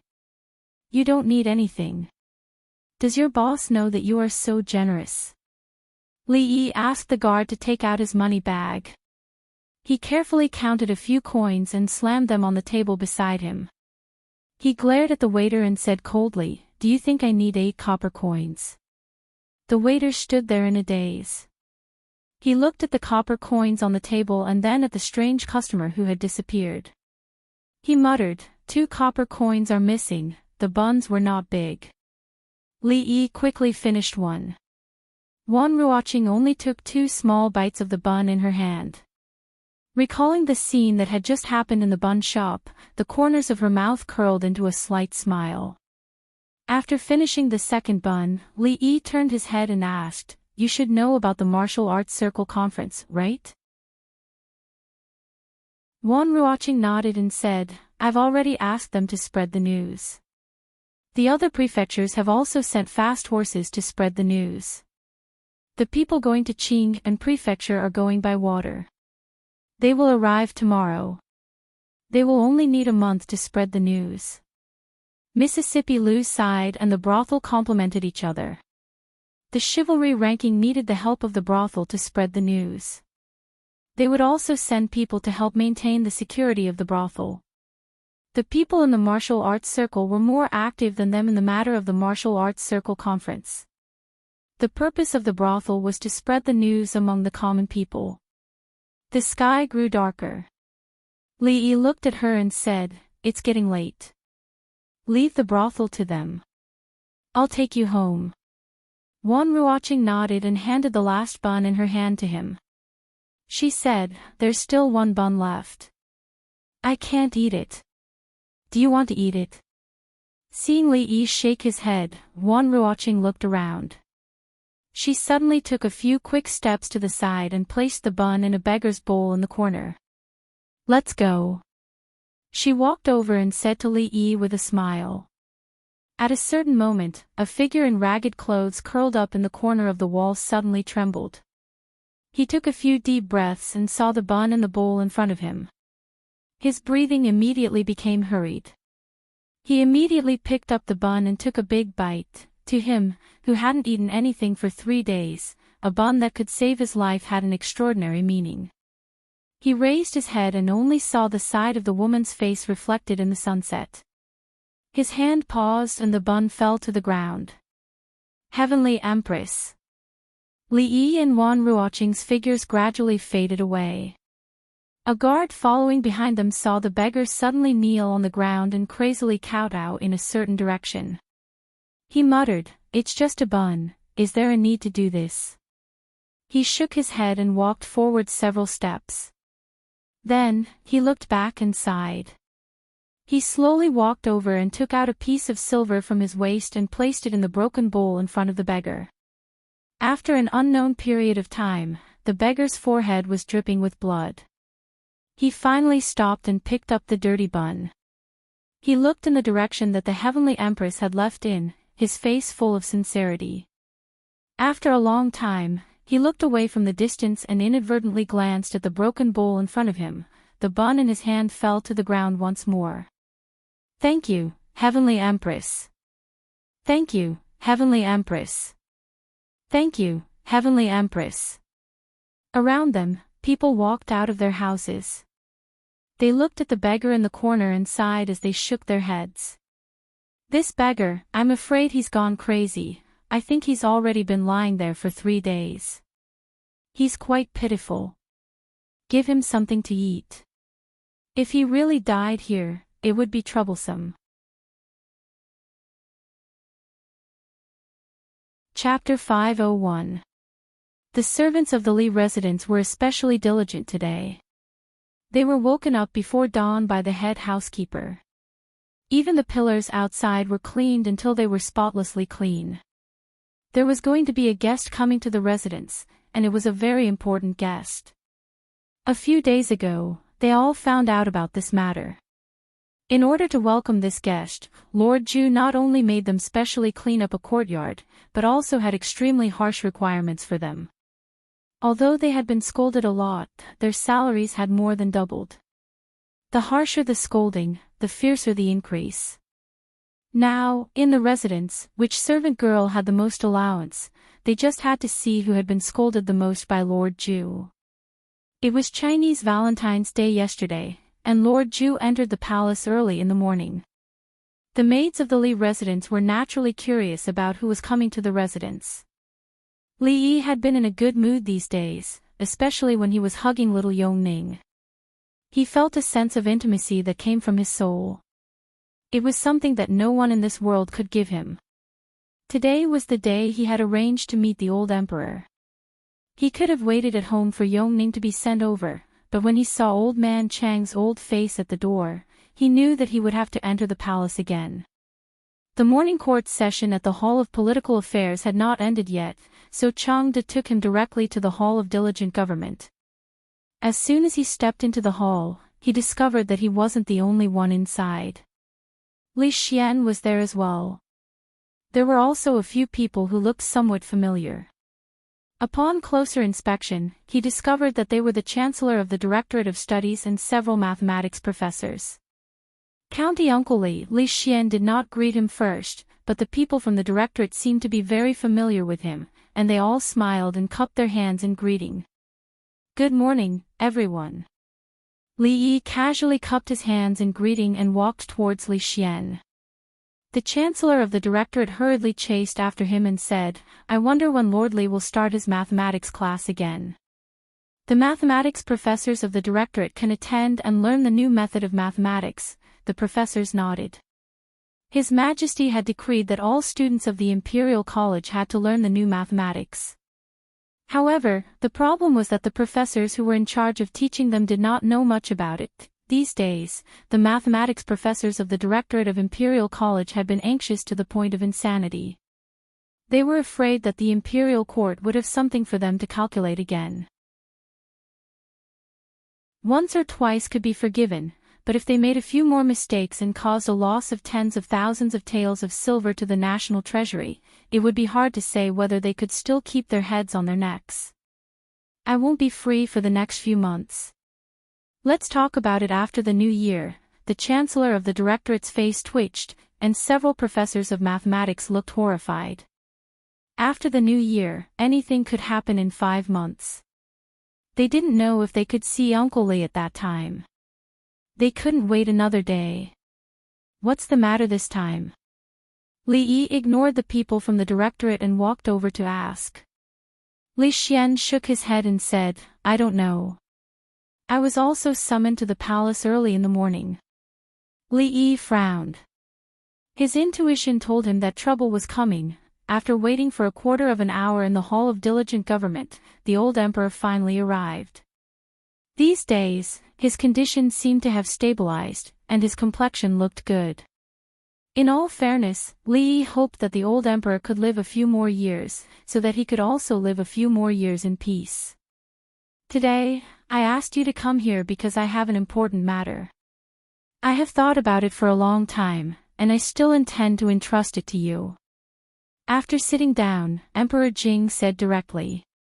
When he spoke, he looked at Li Yi and Li Xian. "A few days ago, because of the chessboard and rice, I and many officials almost fell into the trap of the envoy of the Qi kingdom. Before that, Prince Jin used the new mathematics method to save tens of thousands of taels of silver for the national treasury." A thoughtful expression appeared on Emperor Jing's face, and he said, "Since then, I have discovered that mathematics is really unfathomable, and its importance is no less than that of governing the country and pacifying the people." Hearing this, the mathematics doctor of the directorate looked ashamed. His Majesty's words were like a slap in the face. Li Yi was a little surprised that the old emperor had such insight. Technology was the first productivity, and mathematics was the queen of science. After hundreds or thousands of years, people would understand this truth. Although the level of mathematics in this era was far from being able to understand this, if basic mathematics was used to the extreme, it would be enough to make a big step forward for the Jing kingdom. Therefore, I intend to set up a mathematics school outside of the directorate, and Li Yi, the county earl of Chang'an, will be the superintendent. In addition to the mathematics doctors and mathematics students of the directorate, another 100 people will be selected from the capital to learn the new mathematics method. The superintendent can make the decisions for the affairs of the mathematics school. Mathematics school. Li Yi was stunned when he heard this. No way. Was it going to be so big this time? In addition to the mathematics school, an Academy of Sciences will be set up independently of the Ministry of Works. Emperor Jing glanced at Li Xian and thought of the things he called science. He said, "Superintendent Li Xian, regarding the 2 academies, I will let the Ministry of Works quickly supervise the construction." Li Xian's face showed a surprised expression. A few days ago, he had gathered all the things that the people had come up with, but he had not received any response. He thought that Uncle Huang had long forgotten about it. At this moment, he was a little surprised. The superintendent of the Academy of Sciences was much more interesting than the supervisor of Jiangxi province. Didn't it mean that in the future, he could work on those things justifiably? Although Emperor Jing's words were very good and very right, the establishment of the mathematics school and the Academy of Sciences was a magnificent feat in the Jing kingdom. If the mathematics school was incorporated into the Academy of Sciences, and the Academy of Agriculture, Army, Medicine, and Life Science were added to the Academy of Sciences, this great emperor would definitely be remembered in history. For an ancient person, it was very rare to be able to do this, but he really didn't want to be a superintendent. Wouldn't it be exhausting for a single person to teach so many students? He had to recruit more teachers. The Imperial College's mathematics professors were not bad. It was just that their rigid way of thinking had not been reversed. It wouldn't be a problem for them to give a few pointers. There was also Prince Jean. Although he was young, it was not a problem. This boy was born to do mathematics, so he couldn't let him go. If he didn't have a cheating device, he might be crushed by him. Masterly, this is the list of the students of the mathematics school. Chang De handed a long memorial to Li Yi, and even the way he addressed him changed. The list was drawn up. It seemed that Emperor Jing had never thought about asking for his consent. Didn't he say that he would not force him? Didn't he say that the emperor would not go back on his words? The memorial was as long as his arm, and it was densely filled with names. After Li Yi glanced at it, he frowned slightly. Your Majesty, this list. I'm afraid it's not possible.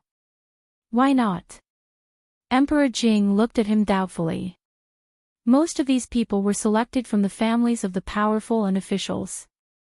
If he didn't insist on recruiting 30% of the students from poor families, he was afraid that these 100 places would be occupied by them. Anyone could see that the imperial court attached great importance to the mathematics school. This meant that it was almost a blessed place for promotion.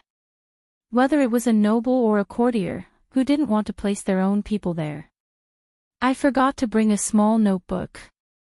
Li Yi touched his waist sleeve and said with some depression. What? The doubt on Emperor Jing's face was even stronger. Nothing.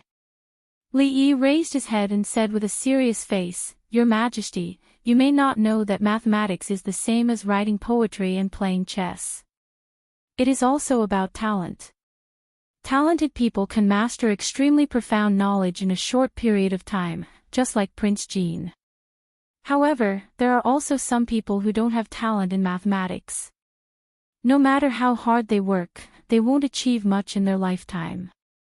Emperor Jing nodded.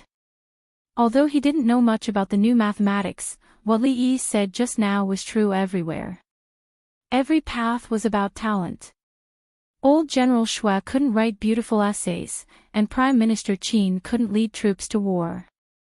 However, in fact, when they were young, there was no difference in the education they received. It was nothing more than a matter of talent. That makes sense. In your opinion, how should the students of the mathematics school be selected? Emperor Jing agreed with Li Yi's opinion and looked at him and asked. Li Yi smiled and said, This is simple. Chapter 502. Your Majesty, take a look. This Chen Lisan has the word Sen in his name. He must be lacking wood in the 5 elements. Generally speaking, people who lack wood in the 5 elements are not good at mathematics. Also, this Qin Feng, crazy Qin. Why does a lunatic want to learn mathematics?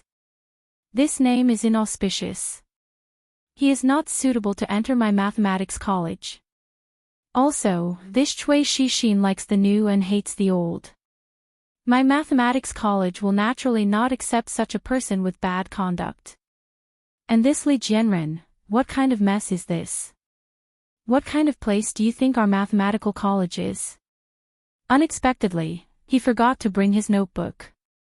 Li Yi finally found it in the corner of the library and thought that he must put it in a conspicuous place next time. Li Xian was flabbergasted as he watched Li Yi pick out those people one by one. The Chancellor of the Directorate and several mathematics professors were dumbfounded. Was this how the Divination Academy recruited students?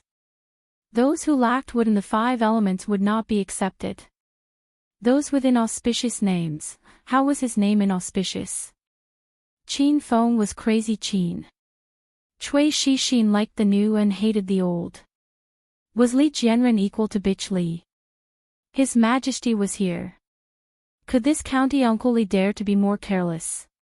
This was clearly revenge, naked revenge. Among the Qin family, Cui family, Qin family, and Assistant Minister Li's family of the Ministry of Works, which one of them was not inextricably linked to the King of Shu? Of course, they had more in common. Because of the fight in the imperial palace, these families were the most active in impeaching County Uncle Li in the court. At a certain moment, the Chancellor of the Directorate suddenly remembered that he seemed to be involved in this matter. Looking at County Uncle Li, who was still picking out people one by one, he could not help but feel a chill from the bottom of his spine. Emperor Jing's face was full of astonishment. He looked at Li Yi and said, "Be serious." If he really used such an absurd reason to select students, the court would definitely be in an uproar. Thinking of the involvement of so many courtiers, even Emperor Jing himself felt a headache. When the Chancellor of the Directorate heard this, he was even more shocked. County Uncle Li was so frivolous about such an important matter, but the Emperor only said such a sentence. If it was any other courtier, their heads would be jumping on their necks. At this moment, he was even more certain that County Uncle Li could not be offended. Li Yi sighed and thought that this method would not work. He said, "Actually, if we want to see if they have talent in mathematics, we only need to conduct a test on them before they enter the academy. Whether they are from a poor family or a noble official, as long as they meet the age requirement of 20, they can all sign up. At that time, we only need to select the top 100 according to their results." Jing Di nodded his head. This method was to his liking. In recent years, he had deliberately supported the poor and weakened the aristocratic families. Li Yi's action did not differentiate between the poor and the noble, which was to his liking. "That's right. I will have someone put up a notice outside. Those who meet the requirements can register. 10 days later, there will be an examination, and the best will be admitted." At that moment, Li Xian stepped forward and said, "Uncle Huang, the Science Academy is different from the Mathematics Academy. You can't just recruit young people." Emperor Jing nodded and said, "You are the Academy supervisor. You can decide these things yourself." Upon hearing this, Li Yi's eyes lit up, and he asked, "Your Majesty, may I ask if the Academy's enrollment?" Without waiting for him to finish, Emperor Jing waved his hand and said, "You can decide everything except enrollment." If he were to decide the candidates, there would be a storm in the court. The Qin, Chen, and Cui families, and even half of the court would be disturbed by him. Li Yi thought that they were all surnamed Li, but the difference in treatment was too great. He could only nod and said, "I will follow your orders. I will come up with the examination questions as soon as possible. Your Majesty, please send someone to the Li family to make a copy in a few days. In order to keep it confidential, let them go back to the palace after the examination." For the poor students, this was a rare opportunity. He was afraid that the number of applicants would reach a very terrifying level. After coming up with the questions, he still had to ask someone to make a copy. Of course, he could not complete such a heavy workload by himself. "Then let's do as you say." Unexpectedly, he had even considered this. Emperor Jing nodded and looked at the people of the Imperial College. He said, "The establishment of the Mathematics Academy has been completed. The Mathematics Department of the Imperial College will be temporarily merged into the Mathematics Academy. You and County Magistrate Li will discuss the specific matters after the merger. I will follow your orders." Several mathematics doctors immediately responded and breathed a long sigh of relief. This was good. In a short time, with County Magistrate Li at the top, there should be nothing wrong with his head. Not long after, several people walked out of the palace one after another. Emperor Jing slowly stood up and said, He really makes me worry. Things in the court are not as simple as he thinks. When he walked out of the palace, he murmured, "It is not the time yet." The court cannot be in chaos. Changda's expression was a little complicated. Finally, he could not help but say, "Your Majesty, do you really think he has given up?" Emperor Jing looked back at him. Changda shook his head and said, "Although I don't know what he will do, I am sure that this time, the Qin family, the Qin family, the Chui family, and the King of Shu will not have anyone enter the Mathematics Academy." As for County Magistrate Li, who was about to become their superior, several mathematics doctors naturally tried to flatter him after they left the palace. However, this young superior was not moved at all. They looked at each other and smiled bitterly. They were afraid that their days in the future would not be easy. However, the Imperial College had a deep foundation. As long as they learned the new mathematics well, they could ask the ministers in the court to advise them and return to the Imperial College.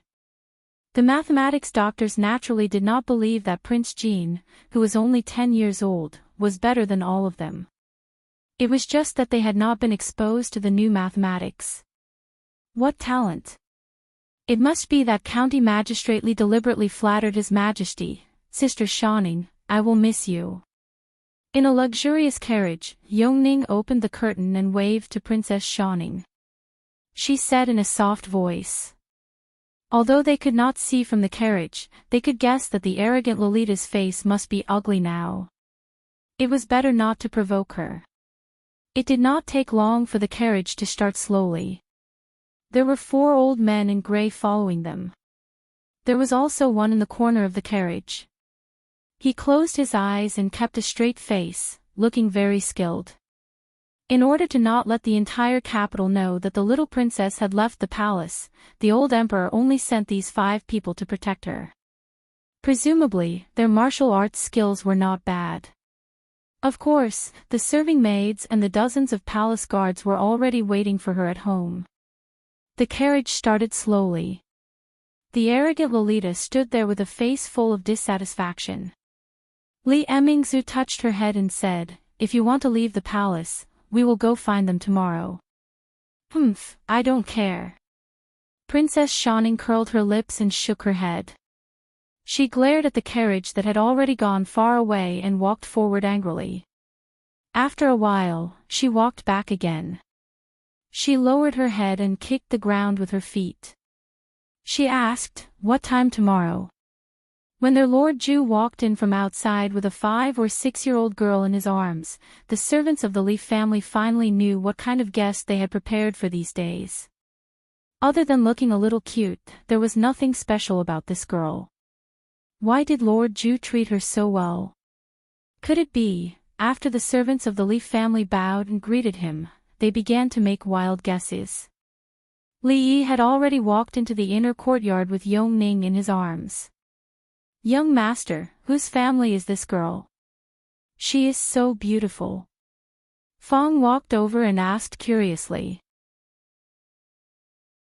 An old man in gray followed behind Li Yi and was about to step in when Fong suddenly reached out and said, "You can't go in here." The old man frowned but did not say anything. He reached out and pressed his hand on the shoulder of the man blocking the way. He found that the man did not move at all. Do you still want to fight?" Fong rolled up his sleeves. He had learned a few moves from second great uncle a few days ago. This old man seemed to be quite strong. It was a good time to spar with him. A strange look flashed in the old man's eyes.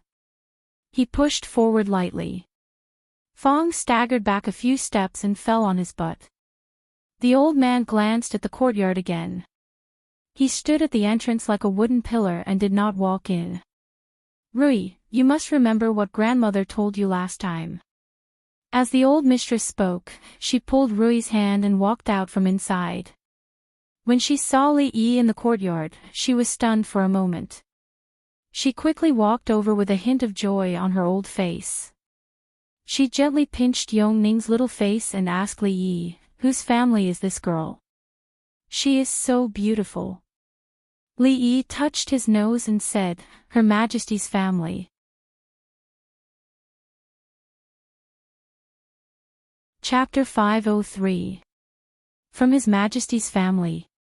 The old madam was stunned and didn't immediately understand what Li Yi meant. This is Princess Yongning, Li Yi explained again. Princess Yongning. The old madam's expression froze. The next moment, she quickly withdrew her hand from the little girl's face, her face full of shock. Seeing the old madam's body sway, Rui hurried over to support her. When she finally regained her composure, the old madam broke free from Rui's support and hurriedly bowed. This old madam greets your highness. Princes and princesses were born with a higher status. Although the old madam was an honorary title, she still had to bow to the royal family. In the past year, Yongning was used to the princess's maids and eunuchs bowing to her. However, this old madam was clearly related to her brother. She didn't know what to do and looked at Li Yi with pleading eyes. Li Yi said helplessly, Old madam, don't be nervous. Princess Yongning left the palace secretly this time and can't be made public. How can we do that? Her highness is of noble birth and has come to our residence. How can we treat her lightly? The old madam's sense of hierarchy was deeply ingrained in her. She looked at Li Yi and said, Aren't you going to invite Her Highness in? It took a lot of effort to make the old madam understand that Her Highness was here for a vacation and couldn't let too many people know. Otherwise, His Majesty would blame them. It was better to keep a low profile. Even so, the old madam still took this matter seriously. She gathered all the maids and servants in the residence and lectured them. The gist of it was that the little girl was very noble and had the same status as a duke. If any servant dared to show any disrespect to her, they should pack their things and return home. In this day and age, it was easy to find a servant's job, but to find a place like the Li residence, where the money on the surface was just for show, and as long as one performed well, one could become rich in a few months, was as difficult as ascending to the heavens. No servant girl would do such an unwise thing. After sending the old madam off with much difficulty, he repeatedly reminded Li Yi to be careful before he left. If something were to happen to the little princess in the residence, His Majesty would be furious.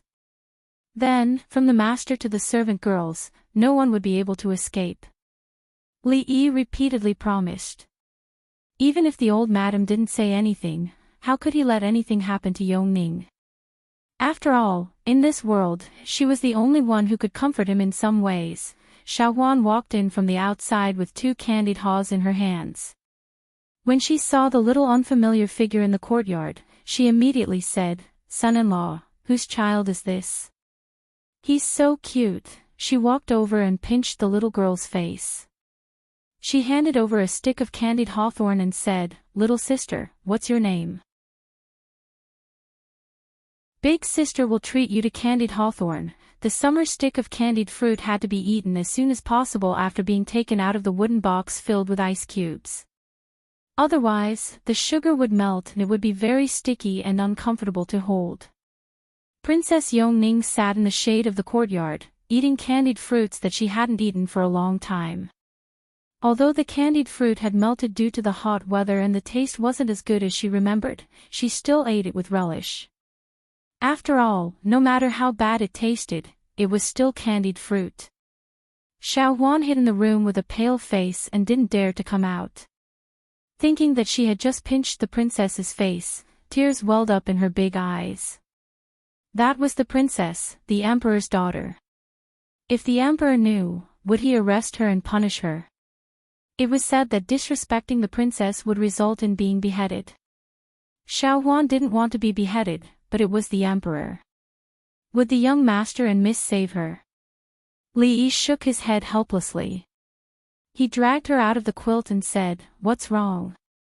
You can't pinch the princess's face. Don't worry, no one will punish you. Hurry up and come out. It's such a hot day.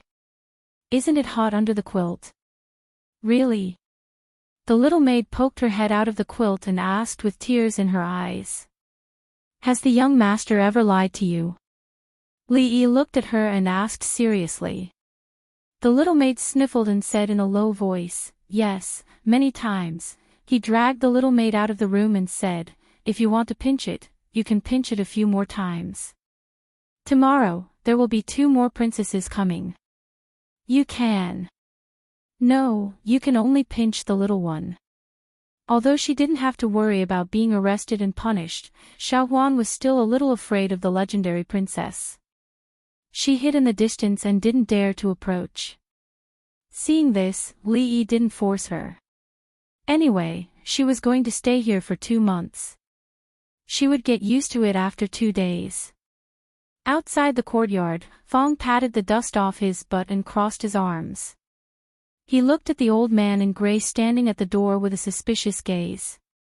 Sometimes, he smacked his lips and his face showed a look of amazement. Of course, he was not only amazed at the old man's great strength, but also surprised that he could stand there for an hour without moving. If he didn't observe carefully and could still feel the old man's breath, he would definitely think that he was a dead man. "Go away." Just as old Fong's face was about to reach the old man suddenly opened his eyes and said coldly, "Old Fong, don't worry." Old Fong jumped to the side and glared at the old man. Then he curled his lips, dusted off his butt, and walked away. What's so great about being able to fight? In 30 years, he could break the old man's bones with one hand. If the old man was still alive in 30 years, then 40 years, 50 years, I can't outlast second granduncle, but I can't outlast you. The old man indifferently glanced at the man who possessed a monstrous strength and shook his head. He turned his head to look at the courtyard beside him and heard the clear laughter of the little princess coming from inside. He turned his head and once again closed his eyes. The order they received was to deal with some emergencies. His Majesty specifically said that they shouldn't interfere with anything about County Uncle Li except for that. In the clean courtyard, there was a swing hanging from a huge tree that could cover half of the courtyard. At this time, the sun was about to set. Li Yi pushed Yongning, who was sitting on the swing. He had become more and more accustomed to her smile, and his heart was inexplicably relaxed. "What did the old madam say to you just now?" Li Yi turned his head and asked her. "No, nothing." Rui blushed slightly and said immediately as if she thought of something. "My husband likes children very much." She stood beside Li Yi and saw the genuine smile on his face. She could clearly feel his mood. It was a happiness that she had never seen before. She stared at him in a daze. Li Yi pushed the swing again and said, "Yes, it's so nice to have 1 or 2 children and a lively home." Rui nodded and said no more. At this moment, Li Yi carefully pushed the swing and didn't notice that Rui bit her lower lip and a flash of disappointment on her pretty face.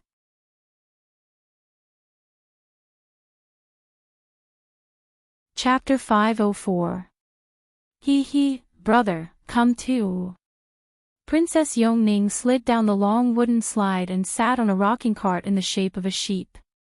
She turned around and said to Li Yi. Li Yi stood not far away and looked at her with a smile. It was fine for a 5-year-old girl like Yongning to play with this, but it was shameful for a grown-up like him to ride on a sheep. If people were to find out about this, the headline on the front page of the capital daily tomorrow would be, "Shocking, a certain unscrupulous county uncle actually did such an indecent act with a female goat." His reputation as one of the 3 heroes of the capital would be completely ruined. They were now in a spacious room at the back of the small courtyard. These days, Li Yi asked the craftsmen to work overtime to turn this place into the world's first indoor playground. All the sharp edges were polished smooth wooden slides, a human-driven merry-go-round with seats inside, coin-operated rocking carts that were popular in the 21st century at the entrance of major supermarkets. The image of the sheep was carved by Li Yi himself. It was so lifelike that the most famous carpenter in Jingdu wanted to learn from him on the spot. At this moment, if there was a cute voice saying, "Little brother, come and play with me," it would be even more lifelike. There were huge ice mirrors in the four corners of the room. No matter how hot it was outside, there was still a cool breeze in the room. No matter how they moved, they were not afraid of sweating. Ah! Princess Shining, who had been standing at the door for a long time, finally came to her senses. She screamed and rushed over. She sat on the merry-go-round and didn't let go. She looked around the room, and her crystal-clear eyes were shining. "Come down first." Li walked over and said to her. "I won't." The arrogant girl stared at him and showed a pair of canine teeth, looking aggressive. Li said helplessly, "This is not how you play with it." It was not easy to persuade her to come down and let Yongning get down from the rocking cart. Fong, who was operating the rocking cart, also walked over. He made some adjustments to the merry-go-round and let the two princesses sit on it. Fong stood far away, holding a thick handle and turning in a circle. The merry-go-round also turned, and the arrogant Loli's scream immediately sounded in the room. The merry-go-round in the future could move up and down as it spun, but to achieve such an effect, it would take more than a month. Even if it was done, old Fong, who had wrestled with a bear and won, would be exhausted to death. Even so, he had hired more than 10 carpenters to work day and night on this kind of work that could only be done in circles 2 days ago. Me too, I also want to get these things in the palace. The Tsundra Loli had already gone crazy from playing. She slid up and down the slide, screaming repeatedly. Old Fong rode on a pleasant goat, panting heavily. He was as tired as a dog. Young master. I can't. Fong's voice was trembling. He said, "Find a few more people." "This thing is too tiring." Li looked at him and said, "Second granduncle said that you have to break through the limit in order to make progress. Otherwise, it will be a waste of talent." Fong kept shaking his head. "No, I don't want to make progress anymore. This work is not done by a human. Even a donkey would be good." Li thought for a moment and said, "That's right. I didn't think it through. Recently, there is a small gang in the Jade Yard that often makes trouble in several shops. I originally wanted you to keep an eye on it. Since you are so tired, then stay at home and have a good rest. Let Mrs. Fong make more delicious supplements for you. I will see if old Sue and the others have time." Fong got up from the pleasant goat and said angrily, "What? Which small gang has the guts to make trouble for us?" "Young master, don't worry. I will definitely go and see more in the next few days. If they dare to come again, I will crush their balls. You'd better rest more." Li shook his head and said, "Remember to find a donkey later. Ordinary people can't turn this thing." Fong shook his head like a rattle drum. He waved his hand and said, "Don't look for a donkey. I am here. That animal needs to eat, drink, and poop. It is dirty and troublesome. Besides, it is not good to scare children." Fong's face was full of righteousness. "Second granduncle said that I have to break through the limit of physical strength. He is right. I will turn this thing." Fong went to inspect the territory around the Jade Yard. The proud Lolita changed into a less flamboyant dress and replaced the golden hairpin with a jade hairpin. She was led by Princess Royal Highness and walked on the street. She was curious about everything she saw. She bought a lot of things along the way. Several guards followed behind her were so full of things that they could hardly see the road. But today, the role of these guards was just to carry the bags. Several ordinary old men were scattered around and closely observed everything around. The imperial notice was posted yesterday. As of this morning, there are already nearly 1,000 people who have signed up.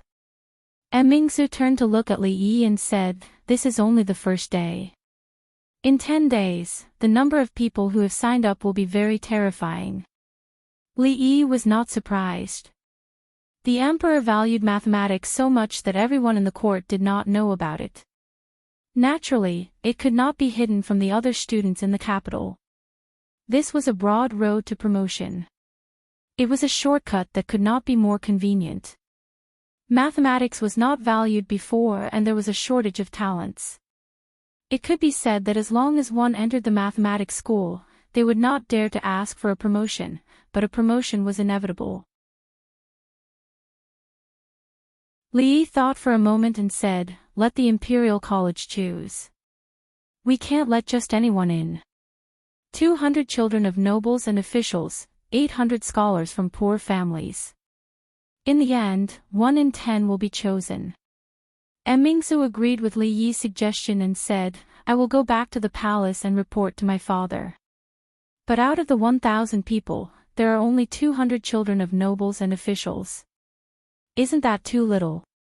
Who did not want a share of the pie in the mathematics school?" Mingzi knew that if it were not for her father's rule that there had to be places for scholars from poor families, the officials would probably want the mathematics school to be filled with their people. Li Yi said, "It doesn't matter. I am the superintendent. If anyone has an opinion, let them come to me." Mingzhu's mouth opened slightly, but she still did not say anything. Li Yi was different from all the noble officials. He was in the court, but he was also outside of it. Other than her father, no one had the right to order him around. The mathematics school was not under the jurisdiction of any department. Unless her father spoke, no one could change his decision. However, her father would definitely approve of reducing the number of children of officials and would not object. "Brothel, is this a brothel?" The proud Lolita shouted again. She pulled Li Yi and said, "Let's go in and listen to the opera. I want to see the white snake, I want to see the green snake, and that monkey who can dance with a stick." The sky was getting dark. Although the proud Lolita still wanted to experience the nightlife in the capital, she did not have 2 months of vacation. She had to go back before the palace doors closed.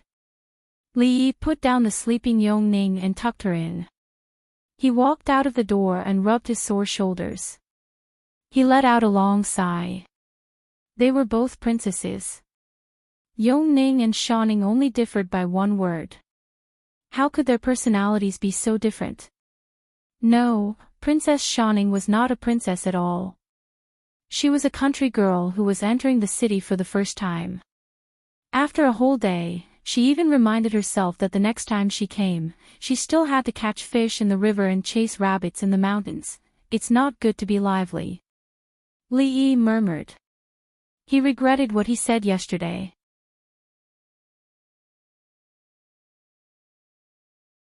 Chapter 505.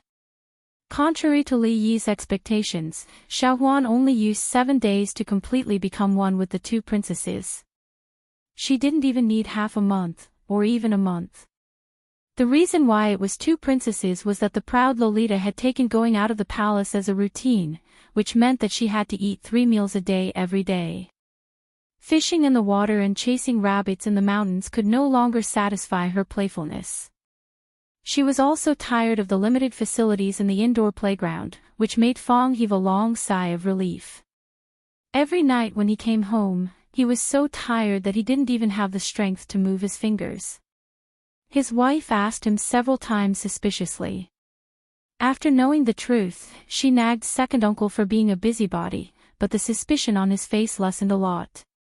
Li Yi also breathed a sigh of relief. Ever since that Tsundra Loli learned how to flip the flower rope, but she could not beat Xiaohuan no matter how hard she tried, she became obsessed with this game. It seemed like she would not give up until she won a round. Li Yi used to think that if he had a daughter in the future, he would raise her like a princess. Now this belief was a little shaken. Fortunately, Xiaohuan was with him, so she didn't torture herself anymore. Yongning was also with them. 2 days ago, they added a small Duanwu festival, so Li Yi was rarely free. Rui seemed to have something on her mind these days. When asked, she always shook her head. Her wife was the most important. She didn't care about the little guys anymore.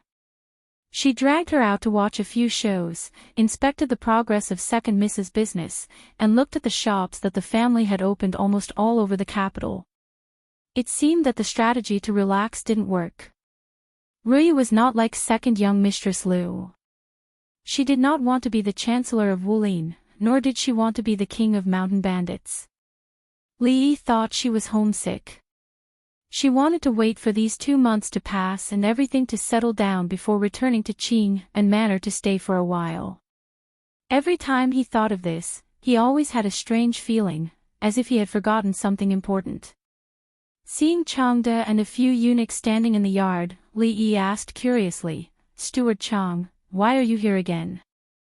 Changde's eyelids twitched as he said, "County Uncle Li, have you forgotten something?" "What is it?" Li Yi looked at him in confusion. Changde asked coldly, "Director Li, do you really not remember anything at all? Who are you calling a eunuch?" Li Yi looked at him angrily. When did this old fellow become so insidious? Changde's robes fluttered even though there was no wind. He was somewhat unable to suppress the jinqi in his body. After a long time, he took a deep breath and said slowly, 2 days later, the Imperial College has finished selecting the 200 children of officials and 800 students from poor families to participate in the examination. Has Uncle Li thought about the questions for the examination? Oh, so it's about this matter. Li Yi waved his hand and said, "Just think about how important the Academy's enrollment is. How can it be decided so easily? These days, I've been meditating day and night, working my heart out." "So, you already have the questions?" Changde looked at him and asked. "No."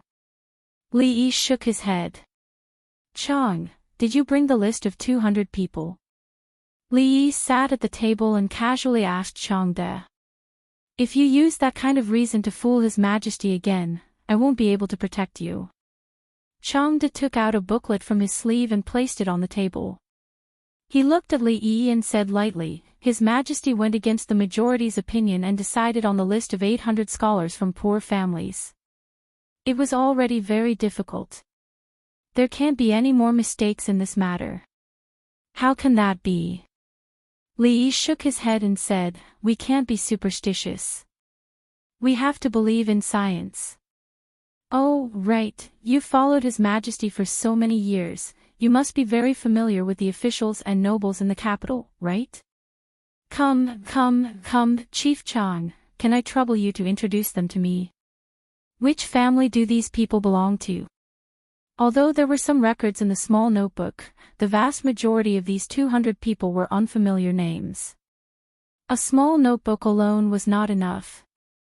Chang looked at him and very irresponsibly left. Li Yi did not get the results he wanted, but it was not important. He looked at the eunuchs who stayed behind to copy the papers and waved to them. "You guys, come over." Although these eunuchs were all in the palace, they were not unfamiliar with the matters of the court. They were even more familiar with the names in the booklet. After more than an hour, the booklet that Changde brought over was densely marked by Li Yi. In fact, Chang did not have to worry about the questions at all. Li Yi was lacking in everything but questions. The 6th grade mathematics workbook. Is this level too difficult for them?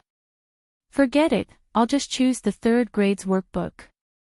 15 minutes later, yes, done. Which shelf was the advanced mathematics workbook I saw last time? Isn't it too easy to ask for the limit? Forget it, I don't want the triple points. Just 1 double point is not too much, right? There was no shortage of news in the capital. Even the competition between the 2 countries that had attracted everyone's attention had died down in a few days. Almost no one mentioned it. Other than the gossip about a certain assistant minister and a certain brothel girl, the hottest topic in recent days was the emperor's decision to open a new calculation school outside of the Imperial College, opening the door for students from poor families. As long as one could pass the entrance examination, they would become a real student of the School of Mathematics. Their status would be the same as the students of the Imperial College. In terms of future prospects, entering the School of Mathematics would be much more promising than entering the Imperial College. After all, people who were proficient in mathematics were scarce nowadays.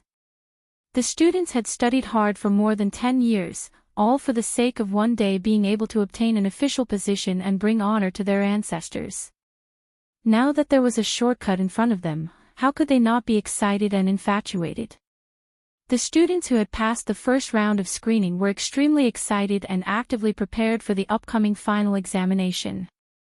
Those who did not pass the first round were beating their chests and stamping their feet in regret. Any scholar would more or less come into contact with mathematics. However, everyone valued it differently. Mathematics had always been neglected, and no one was willing to waste time and effort to study it. They did not expect the government's policy to change so suddenly. Mathematics, which no one cared about, became a hot topic overnight. It really caught them off guard. Of course, the children of the officials did not have such worries. This was just a game between the nobles in the capital and the officials in the court. The so-called examination was just a formality, at least that was what they thought. Seeing Changde put a locked box in the carriage, Li Yi said, "The examination procedures and grading rules are all inside. Just let them follow it." Changde put the box away and turned to look at Li Yi. He asked, "As a supervisor, I'm afraid it's not appropriate for you not to be present for the examination, right?"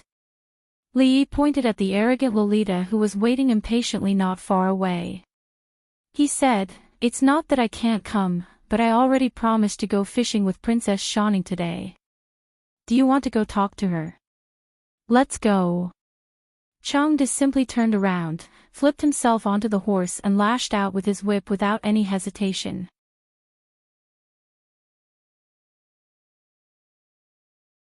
Chapter 506.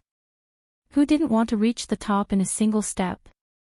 There were many students who wanted to enter the mathematics school.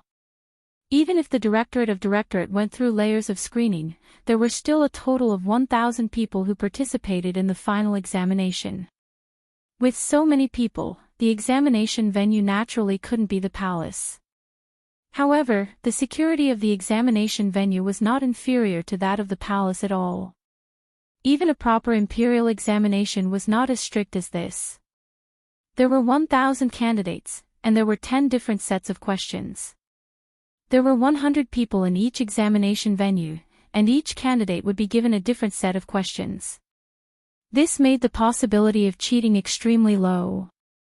Changde had once questioned the fairness of this method to Li Yi, and the answer he received was that luck was also a form of strength. Among the 10 sets of questions, there were indeed some that were extremely difficult, but in general, the difficulty level was quite high. Changde didn't know what the difficulty level was, but he understood what Li Yi meant. If he got a difficult question under such circumstances, it could only mean that he was unlucky. It was better for unlucky people not to enter the imperial court, he just didn't know who the unlucky ones would be. However, this wasn't something he should worry about. What he needed to do was to follow Li Yi's arrangement step by step. There were still 2 hours before the official start of the examination. Many people had already gathered under the high wall outside the examination venue. Many of the examinees pointed at the red paper pasted on the high wall. "I was assigned to the 10th examination venue, number 35. Look for me, there are so many names. My eyes are getting dizzy from looking at them." The examination rules were written very clearly. Everyone had to find their examination venue and seat before the examination. Many people stuck their heads out to look at the wall. "I found it too, the 5th examination venue, number 1. It's actually number 1. I'm impressed. I'm also in the 5th examination venue, but I'm number 2. I'm only 1 number away from you." Thank you. You're actually very impressive too." Seeing the 2 young people complimenting each other, a supervisor from the Ministry of Rights walked over and glanced at the crowd. He said, "The examination venue and seat numbers are randomly assigned. What are you guys impressed about? The two of them blushed after failing to show off and went elsewhere. In the same examination venue, they would probably have a lot in common in the next 2 hours. May I ask, sir, why aren't there the first and second examination venues? A plainly dressed young man asked curiously. The supervisor looked at him and said, "Why isn't your name on there?" The supervisor shook his head. "I've already found it, it's in the 10th examination venue." Then don't ask so many questions. The head of the Ministry of Rights said coldly and left. While the young man was still in a daze, someone sighed and said, "Brother, there's no need to ask just now. Isn't it obvious? The first and second examination halls are all filled with the children of officials. It has nothing to do with us. Everyone present was from a poor family and did not have any powerful background. Therefore, they especially cherished this opportunity. They arrived at the entrance of the examination hall early. Many people in the crowd shook their heads and sighed. Every single one of those people's fathers were influential officials of the dynasty. How could they compare to them? Moreover, many of them were well aware that the majority of the spots for the Academy's recruitment this time would probably be given to these people. As for them, it was still unknown how many of them would be able to enter. Since the allocation is arbitrary, why are the first 2 examination halls filled with the descendants of officials? A student said indignantly, "This time, I'm afraid it's their one-man show again. That's impossible. I heard that His Majesty has won a lot of places for us poor students this time. County Uncle Lee has only given 200 places for the children of officials in today's examination. No matter how I look at it, we have more chances." The people that the students from poor families were most grateful to were His Majesty and County Supervisor Lee of the School of Mathematics. His Majesty had been very kind to the students from poor families in recent years. His various decrees and measures had given hope to many scholars from poor families. Although County Uncle Lee was about the same age as them, what he had done had earned him absolute respect from the hearts of these people. Especially this time, it was obvious that County Uncle Lee intended to support the students from poor families in the enrollment of the Arithmetic College, which made people's respect for him turn into gratitude. Everyone remained silent in response to the young student's question. How could this matter be so simple? The influential officials obviously wouldn't give these important spots to others. If they couldn't even fight for it themselves, how could these people from poor families have a chance? It couldn't be any easier for them to get the spots. There was still a quarter of an hour before the examination started, and the candidates were allowed to enter. At this moment, a sedan chair finally appeared in the distance. Some young people with extraordinary temperament walked over in groups of 3 to 5, talking and laughing. "Brother Chin, why are you here?" "I have no choice. No one from my family wants to come, so the old man directly appointed me." "Do you also want to enter the School of Mathematics?" "Alas, me too." Second uncle said that talents in mathematics are scarce, and the School of Mathematics will definitely soar in the future. "No matter what, I have to get in." Someone came from afar and brought these people to the examination room. They were arranged to sit down according to the order that had been arranged in advance. "Don't make noise in the examination room." More than 10 palace guards stood in the examination room with cold expressions. No matter how arrogant and despotic these children of officials were, they could only obediently shut their mouths at this moment. Even the palace guards were sent here, which showed that His Majesty attached great importance to this recruitment. However, they were not worried about the results. Those who were sent here by their families were naturally not idiots. In terms of educational resources, they were much richer than those from poor families. Under the premise of fair competition, even if they did not use their power to suppress others, they would still be able to win easily. After a gong sounded, an official from the Ministry of Rights took out the unopened examination papers. The palace guards checked them and distributed them to everyone according to the numbers on them. Among the students from poor families, there were some who were happy when they opened the test papers, but there were even more who were frowning. The questions weren't the new mathematics that they were worried about, but they were much more difficult than the ones they had seen in the past.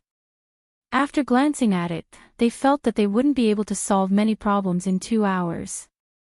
Faced with similar questions, the children of officials in the first 2 examination halls performed slightly better than the students from poor families. Many people had already begun to answer confidently. However, there were also some people whose expressions were not the same as everyone else's. The second son of the Chin family, Chen Lisan, looked at his examination paper and suddenly felt dizzy. He didn't have the courage to take a second look. What exactly were these scribbles that looked like talismans? He couldn't understand a single question in the entire examination paper. Limit, double integral, derivative. He could understand these words, but what did they mean when they were put together? The expression on Chen's face was extremely blank. There were many people who had the same expression. The fourth son of the Qin family, Qin Feng, the second son of the Cui family, Cui Shixin, the son of the assistant minister of works, Li Jianren, they picked up their pens but couldn't write. They looked around and saw the people around them writing. After a short moment of shock, they began to doubt their lives. Are they all so good?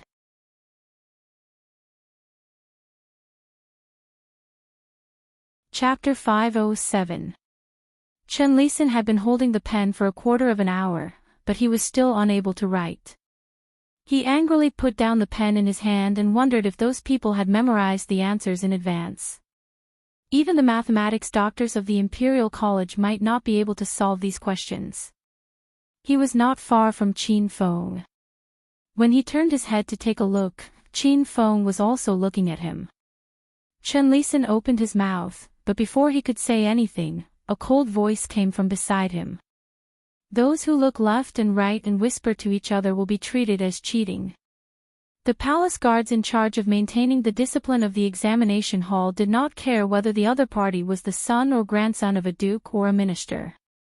They were under the command of the emperor and dared to reprimand even the princes. Chen Lisan's expression froze. He obediently lowered his head and glanced at the paper, and then closed his eyes. This examination was jointly organized by the Imperial College and the Ministry of Rights. The minister of the Ministry of Rights attached great importance to this. He looked at Changde with a slightly serious expression and said, "Supervisor Chang, in order to prevent cheating, should we send more people to patrol the examination hall?" The examination this time was completely different from the imperial examinations. There were more than 100 students in each examination hall, and they were seated next to each other. The distance was not far, and it was easy to see each other. His Majesty attached great importance to this examination. If there was any cheating, he would have to bear the responsibility. Cheating? Changde calmly sat on the main seat and said, "That's impossible. They will never cheat in County Uncle Li's mathematics examination in their lifetime." Changde's words were very certain. The minister of the Ministry of Rights was still suspicious, but he also thought of something else.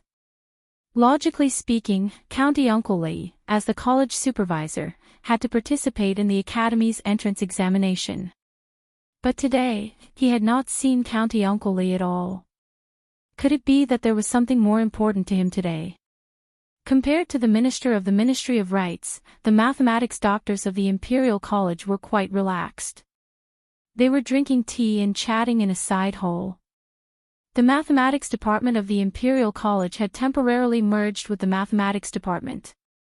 They would be teachers of the mathematics department in the future. Although they would still have to learn mathematics from County Uncle Li for a period of time, they would not have to go through the examinations like the people outside. I wonder how difficult their exam questions are. A mathematics PhD said curiously. County Uncle Li's questions had always been unique.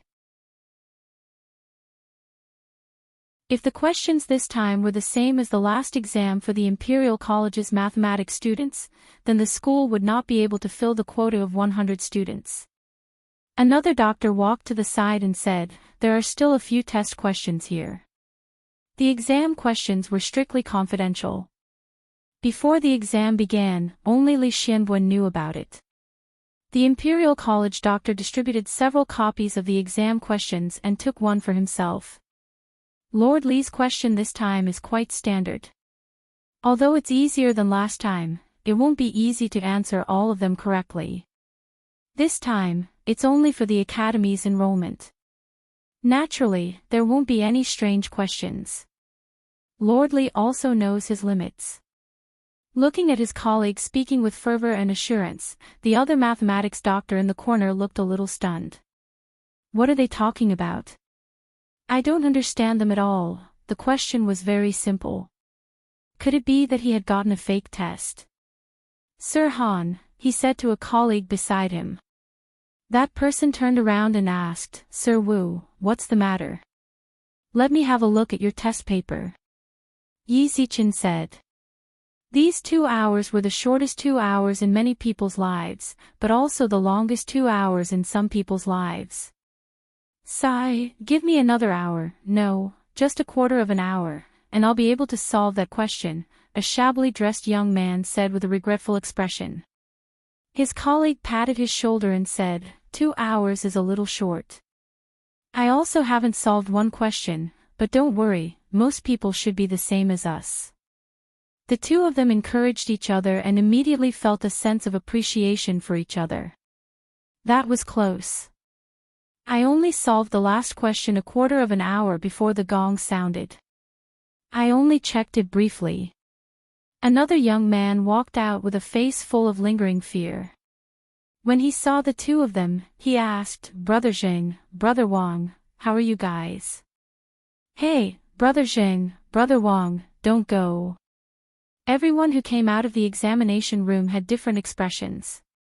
Some were happy, some were disappointed, and some were confused. Although they only needed to go home and wait for the name list to be posted tomorrow, no one left. They checked their answers with people they knew. It didn't take long for them to discover something very surprising. That's not right. Why didn't I get this question? Are our test papers different? I didn't get any of the questions you two mentioned just now. Mine is the same as this brother's, I understand. Although the questions are different, the solutions are actually similar. If you know one, you will definitely know the other. There's no need to argue. The person who set the questions must have done this on purpose to avoid cheating. After understanding this, everyone began to look for their own groups. Not long after, small groups appeared outside the examination room.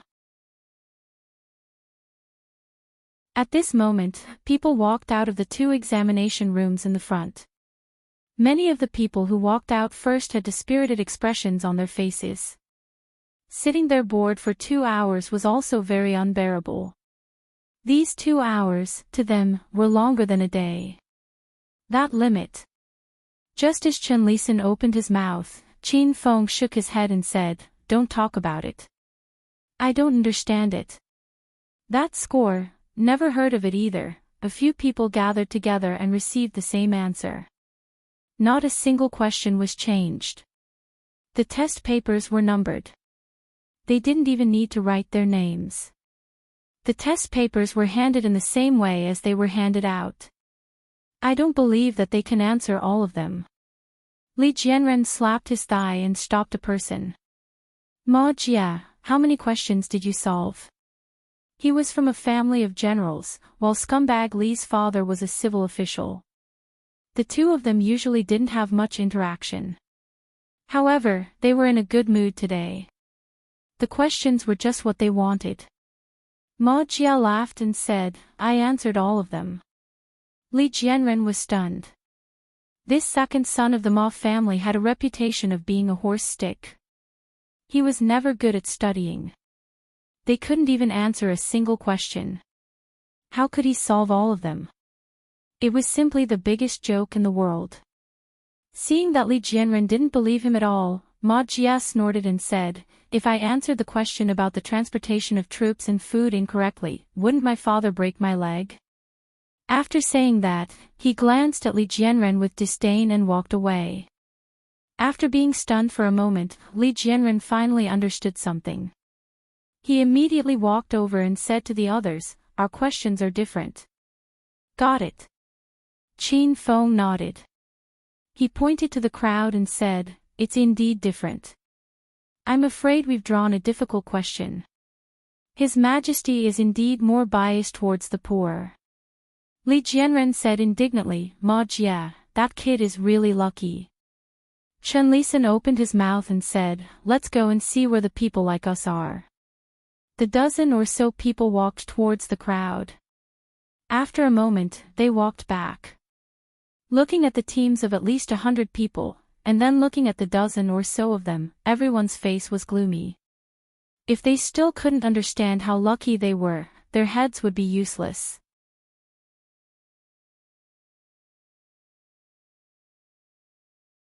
Chapter 508. This. Who can answer this? In the side hall, the mathematics professors of the Imperial College looked at each other with a test paper in their hands. County Uncle Li's attainments in mathematics were something that they could only look up to. He was also the supervisor of the College of Mathematics. The admission test was completed by him alone, so the mathematics department of the Imperial College could not intervene. However, if anything happened, the students would come to them first, not County Uncle Li. They were confused by this test paper. It would be an exaggeration to say that they were confused. In fact, they had no clue about the answers, let alone the students. If the students were to cause trouble, it would be troublesome. "Young masters, you can't go in. Please allow me to inform them first." There was a commotion outside the door. Qin Feng, Chen Lisan, and the others waved away the servants at the door and strode in. "What's the matter?" A mathematics professor looked at them and asked. Qin Feng and Chen Lisan's status in their respective families was slightly lower than that of young Duke Qin and young Duke Qin. However, these dozen people added up together could not be underestimated. "We need an explanation about this test paper." The one who spoke was Chen Lisan. His words were filled with a strong sense of questioning. Before they came in, they had already asked the others. Although most of the test papers were different, the difficulty was almost the same. Some only changed a few numbers. However, when it came to them, the questions were extremely difficult. More than a dozen people added up together could not even solve one question. "What test?" the mathematics professor said. As if he thought of something, his body suddenly shook and a look of shock appeared on his face. He suddenly turned around and pulled a test paper over. He asked, "Is this your test paper?" "Yes." After Chen Lisan looked at it, he nodded and said, "I would like to ask, why is it that the difficulty of everyone's test is the same, but only our test is so difficult? I would like to ask for an explanation." Professor Han looked at the dozen people in front of him, the second son of Duke Qin, Chen Lisan, Qin Feng, Cui Shixin, and the son of Assistant Minister Li from the Ministry of Works, Li Jianren. "Why are these names so familiar?" Professor Han opened his mouth but found that he had no words to refute them. "It's already so obvious. What's the point of explaining? You don't even know that you're already very lucky to be able to participate in the exam today. Do you really think you can get into the Mathematics Academy? One of them lacks Earth of the 5 elements, one of them has a flawed character, and one of them is a lunatic. How can such people enter the School of Divination? Who gave you the confidence to do so? With Li County Earl here, even your names are wrong. I can't explain this to you," Professor Han said helplessly. Not far away, Changde, who had already noticed the abnormality, walked over with a frown. Princess Shaning probably lacked a childhood. She could even yell and scream when she was fishing, let alone when she saw the slide and the rocking car for the first time. Her eyes lit up. Unfortunately, her luck didn't seem to be good. It had already been 2 hours, and even Yongning had caught a fish half the length of a finger with her small fishing rod. The arrogant Lolita still hadn't caught anything. "If you're done playing, go back." Li Yi walked out of a simple pergola and handed her a piece of iced watermelon. Although the weather wasn't hot and there was a small shelter above her head to shade her from the sun, her hair was still a little wet after sitting outside for 2 hours. The arrogant Lolita handed the fishing rod to Li Yi and held the watermelon in her hands. She said in a muffled voice, "I want to change places. The feng shui here isn't good, I can't catch fish." Li Yi lifted the fishing rod and looked at her, saying, "If you still insist on fishing with Tanghulu, unless Manager Chang jumps down and personally hangs one for you, it's useless to change to another one." He propped the fishing rod on the ground and looked at Changde, who was walking over. "Is the exam over?" "It's over." Changde nodded his head and said, "The Directorate of Directorates will read through all the exam papers according to your answers before tomorrow and select the top 100. The mathematics exam papers were different from the imperial examination papers. If they were right, they were right. If they were wrong, they were wrong. It was easy to grade them. Thus, the emperor had ordered them to finish reading them within half a day and to have results the next day. Changde thought for a moment and said, "If you do this, you will offend many people." Li Yi didn't seem to care at all. "If I don't do this, I won't offend them." Changde thought about it. Li Yi had already offended the king of Shu, the Qin family, and the Qin family, so he was destined to stand on the opposite side of some people in the imperial court, no matter what he did or didn't do. He suddenly didn't know what to say. After a long time, he said, "The emperor said that you will settle the matters in the imperial court tomorrow yourself." "What else?" "Before the morning court, I will eat with the emperor in the imperial garden." After saying this, Changde left. The proud Lolita used Yongning's fishing rod and finally caught the first fish in her life. She was so excited that she jumped up and down. Li Yi suddenly thought of something important and waved at Changde, who had already mounted the horse. "What else is there?" Changde stopped the horse in time and looked at him and asked.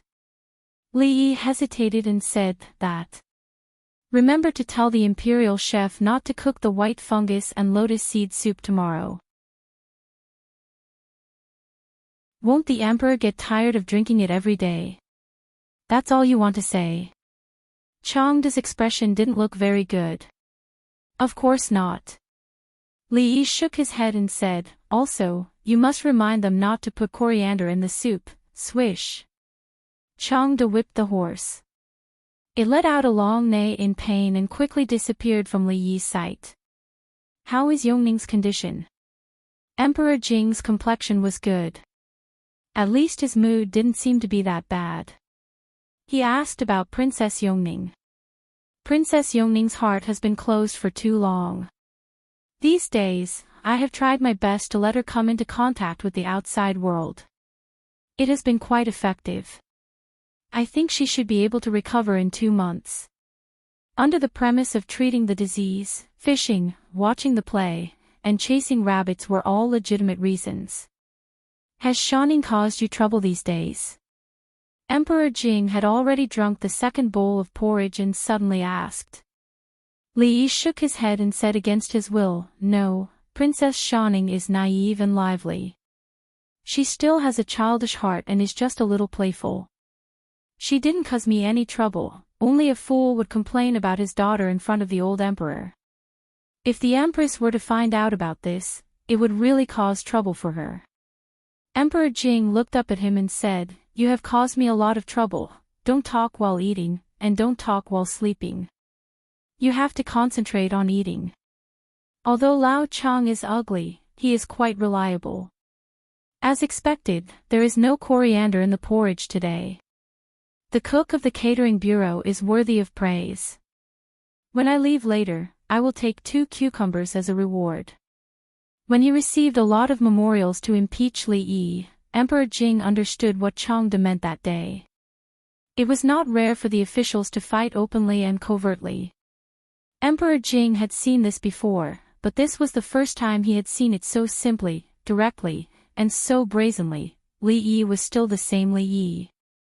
No matter what he did, he would always be unexpected. He casually created such a big trouble for himself.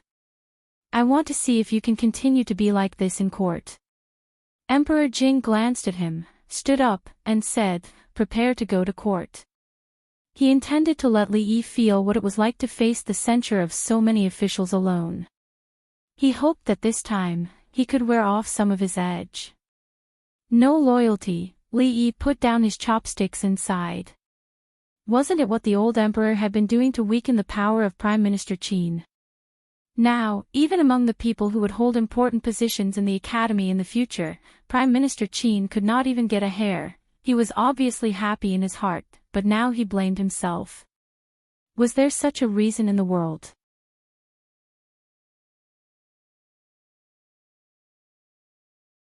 Chapter 509.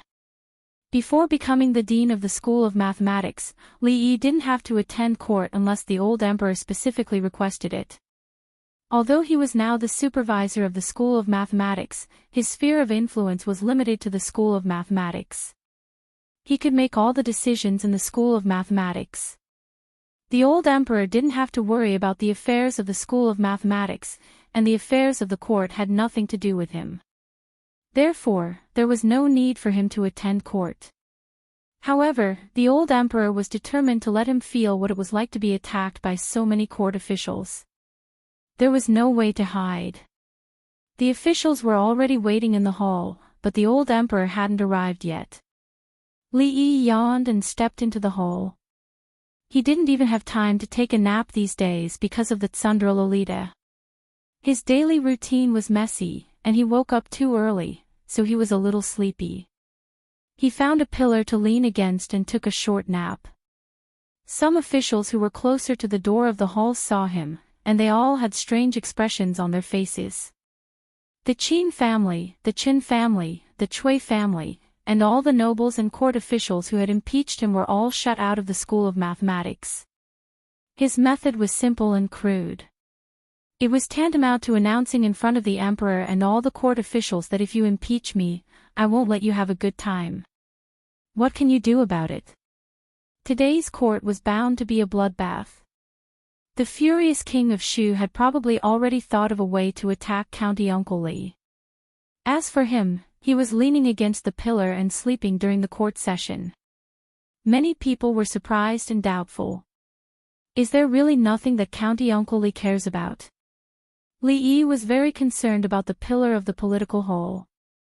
It was too hard and uncomfortable to lean against, which affected the quality of his sleep. Just when he was about to fall asleep, Li Yi's shoulders suddenly sank. He woke up with a start. If it wasn't old General Shui and a few other old generals standing in front of him, he would definitely fight him to the death. Old General Shui patted him on the shoulder and said, "Why does the imperial court look so lifeless? Be more spirited." The red-faced old general curled his lips and said, "Old Shui, you still have the cheek to talk about this kid? When have you not leaned against the pillar and dozed off in court?" General Shui, General Ma, Li Yi cupped his hands and bowed to the old generals. After being patted by old General Shui, his shoulder felt a little numb, and the sleepiness that he had built up with great difficulty was gone. "We're on the same side, don't be so polite." Old General Shui waved his hand. Last time, when he left his name in the military book, the few old fellows were very grateful to him. Although the military book was currently limited to the royal family and the family of generals and could not be widely spread, there would come a day when it would become famous. Although the few of them would not be able to leave their names in the world like the author of the military book, at least there would be people who would remember them. This was more than enough for these old generals who had fought their entire lives. "Kid, what you've done this time is to this old man's liking." Old General Shui looked at him and praised, "That bunch of rotten scholars like to play dirty in the dark, unlike us, the family of generals, who are so straightforward." The few old generals had always treated Li Yi as a disciple of the family of generals, but the red-faced general was not like old General Shui. He looked at Li Yi with a slightly serious expression and said, "Although this will vent your anger, it will also offend many people. You are still young and do not understand the pros and cons of this. Even His Majesty will be put in a difficult position. In a while, I'm afraid that many people will step forward to impeach you. Remember not to be stubborn. As long as you take a step back, His Majesty will protect you. This junior understands." Li Yi nodded. These old generals looked rough, but they were actually very meticulous. Their love for him was not fake, and they had already taught him many things about being an official. After waiting for a full 15 minutes, the old emperor slowly appeared from the back of the hole. The current emperor was the most diligent emperor in the history of the Jing kingdom. Since the day he ascended the throne, except for some major celebrations, activities, and health reasons, he had been attending the morning court almost every day. Today, as usual, a few officials from several provinces made a simple report. Seeing that there was nothing important to report, Emperor Jing looked down and asked, "How is the enrollment of the Imperial Academy?" The Chancellor of the Imperial Academy, who was in charge of this matter, heard this and stepped forward and said, "Your Majesty, the enrollment of the Imperial Academy has been completed yesterday. There were 1,000 people who participated in the examination. According to the results of the examination, the top 100 were admitted. Among them, there were 66 people from poor families. The specific name list has been posted outside the palace gate." As soon as the Chancellor of the Imperial Academy said this, there was a sudden commotion among the officials. Among the 100 people, there were 66 people from poor families. Didn't that mean that there were only 34 people from the officials? Although the majority of the people who participated in the examination were from poor families, this result was still far beyond their expectations. Emperor Jing was also quite surprised by this result. These two numbers were more or less the same.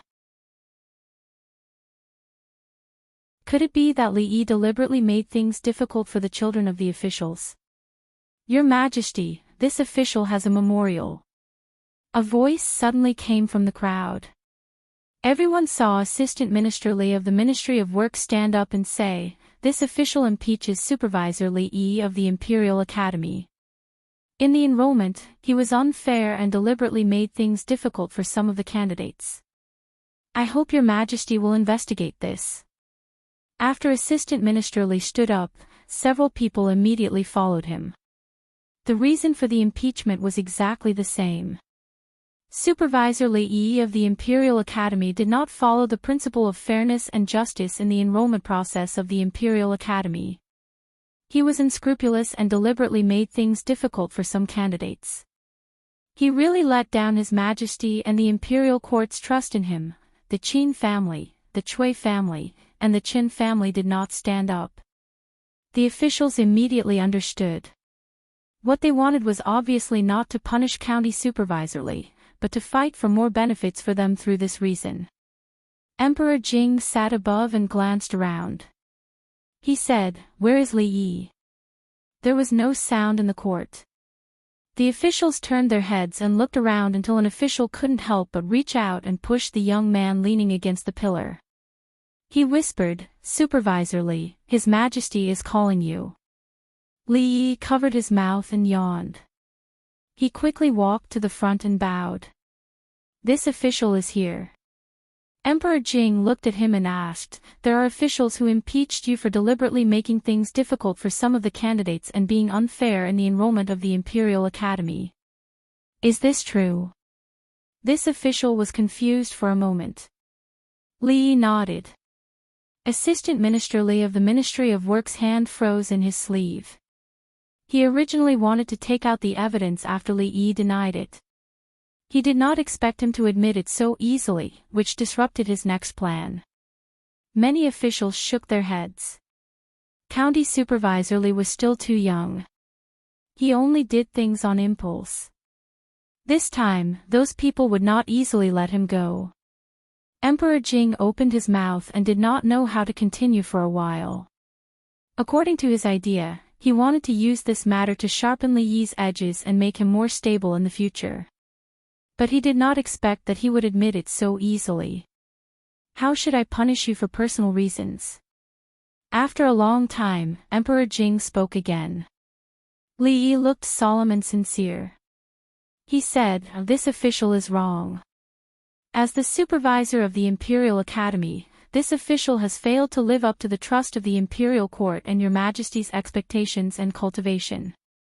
This official feels that he can no longer bear this heavy responsibility.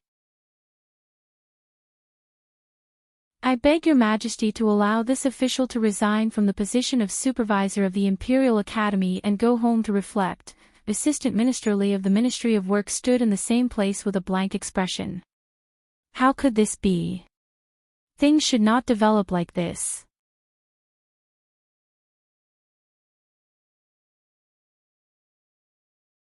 Chapter 5:10.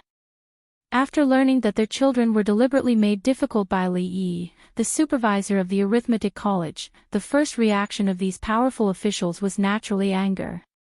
There were 200 children of officials participating in the examination this time. Why didn't he make things difficult for others, but them? He was so blatant and unscrupulous. He obviously didn't put them in his eyes. Even if this county early was favored by the emperor, there were many people who were favored by the emperor. Which one of them wasn't careful and treading on thin ice? It was the first time that they saw someone being so arrogant because of the emperor's favor. However, although they were angry, this matter was not a bad thing for them, although it was a little embarrassing. He broke the rules like this, even His Majesty couldn't protect and condone him indefinitely. At that time, everyone in the imperial court would collectively make things difficult for him. Maybe they could grasp some more chips in the arithmetic college. However, no one expected that County Earl Li Yi's attitude of admitting his mistake was so sincere. He didn't resist and didn't defend himself. He was wrong, so he resigned. Compared with those who, after making a mistake, walked around and used all kinds of means to avoid trouble, County Earl was simply an example of the officials. But why couldn't they help but want to scold him? Why did His Majesty set up another arithmetic college outside of the Imperial College? Why was County Earl the supervisor instead of others? It was because in the whole Jing kingdom, no one understood the new mathematics except him. If he resigned, the arithmetic college would be useless. Looking at the several people standing in front of them, who were just impeaching County Earl, but now became speechless, many officials sighed in their hearts. County Earl obviously didn't care about the position of the supervisor of the arithmetic college. The reason why today's matter happened was because of their impeachment a few days ago. The situation in the imperial court at that time was so similar to today.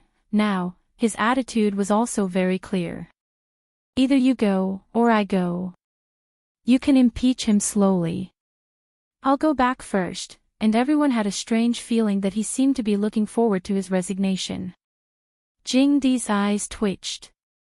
He took a deep breath, forced himself to calm down and said, "So, you admit that you deliberately made things difficult for the examinees?" Li Yi shook his head and said, "That set of test papers was used by me to select students with the greatest talent in mathematics. I have high hopes for these students. If they can solve one of the questions, I will definitely enroll them into the School of Mathematics and seriously train them. I didn't think it through. I didn't expect it to have such serious consequences. I don't have the face to stay in the School of Mathematics anymore. Your Majesty, please allow me to resign." These words were spoken with extreme sincerity. Naturally, the officials did not believe him. This was too much of a coincidence. The people who received the difficult questions were all people who had offended him before. Who would believe that this wasn't revenge? But even if they didn't believe him, they couldn't expose him. If Li Xianbo resigned, what would be the point of the existence of the mathematics college? Who would train excellent mathematicians for the country? Their families had already been recruited by the mathematics college. Wouldn't they have taken the test in vain? At this time, a directorate professor suddenly stood up and bowed. He said, "Your Majesty, Magistrately is eager to seek talents. Everything he did was for the sake of our Jing kingdom. If he is punished because of this, won't it disappoint the officials in the court? Magistrate Han is right. This matter can't be blamed on Magistrately." Another directorate professor immediately stood up. Once the mathematics college was gone, the heavy burden would be on their shoulders. This was absolutely unacceptable. "Your Majesty, I agree." Another official stood up. "Magistrately is dedicated to recruiting talents for the country. What's wrong with that?" Suddenly, there were many voices in the court. Those officials all tried to persuade Magistrately. Their opinions were surprisingly unanimous. County Magistrately was not wrong to want to select high-level talents for the country. Was it wrong? Before the court, they had already seen the list of students from the mathematics college. Their sons and nephews were impressively on the list. The mathematics college was a good place. The Ministry of Revenue, Ministry of Works. Many important departments in the court were short of mathematicians. The emperor attached great importance to the newly established mathematics college. It wouldn't be long before there would be a reform in the court. At that time, those who graduated from the mathematics college would be in high demand. At this time, how could the superintendent of the mathematics college resign? In the imperial court, the winds changed abruptly. Those who had accused Li Yi just now retreated silently and did not speak again. Obviously, neither the officials nor the emperor would think that a few spoiled brats were more important than the superintendent of the mathematics college. In other words, they would definitely suffer this loss. What a good way to advance by retreating. Prime Minister Qin walked out of the palace gate and praised. But what about Feng He? A man next to Prime Minister Qin hesitated and said, "It has already been arranged." When he comes out of the mathematics college, Prime Minister Qin waved his hand and said, "The list has already been posted. How can it be changed so easily? What will the poor scholars who entered the mathematics college think? What will the people of the world think?" The man was speechless. He fiercely punched the wall and said, "How can he be so brazen? I'm afraid that the emperor also wants this." Prime Minister Qin looked into the distance and murmured. He then walked away with his hands clasped behind his back. The man stayed where he was and a trace of fierceness flashed in his eyes. Does County Uncle Li really not care about the position of superintendent? An official walked out of the palace hall and asked in confusion. "This is retreating in order to advance." Someone next to him casually said, "Even if he really resigns, will the emperor agree? Other than County Uncle Li, who else can fill that position? The Qin family, Chen family, and Chui family are really unlucky this time." The official sighed and said, "The Qin family and the Li family have been enemies for a long time. The young duke of the Qin family and County Uncle Li are also enemies. As for the Chui family, I've never heard of them having any grievances with County Uncle Li. In short, don't provoke County Uncle Li in the future. Don't you see it clearly?" The person next to him suddenly looked at him. "What?" The official looked puzzled. "The King of Shu." The man lowered his voice and said, "The King of Shu is the cause of all this." The official was stunned for a while and his face suddenly changed. "It's impossible. He is young and has no background. How can he participate in such a big event? Moreover, I've never heard of him and I heard that the emperor will also put several princes in the College of Mathematics to study together." Hearing this news, the official suddenly stopped talking. It seemed that he thought of something terrible and his face turned pale. Jin, without any background, His Majesty was his biggest background. This time, he deliberately targeted a powerful official who was close to the King of Shu, but His Majesty didn't care about it at all. Instead, His Majesty played down the matter, which made the courtiers start to wonder which one was His Majesty's biological son, the King of Shu or County Early. No matter who participated in the fight for the throne, he usually didn't have a good ending, provided that he could bet on the right person. The Qin family, the Cui family, the Qin family and some powerful officials obviously bet on the King of Shu. As for County Uncle Li, who was extremely favored by the emperor, it was very scary to think about it. Before this, the officials almost fought with each other to get a place in the College of Mathematics, which showed its importance. However, for some unspeakable reason, County Uncle Li, as the supervisor of the College of Mathematics, excluded all the people who were related to the King of Shu from the College of Mathematics. One of the officials suddenly realized that he seemed to have discovered something extraordinary.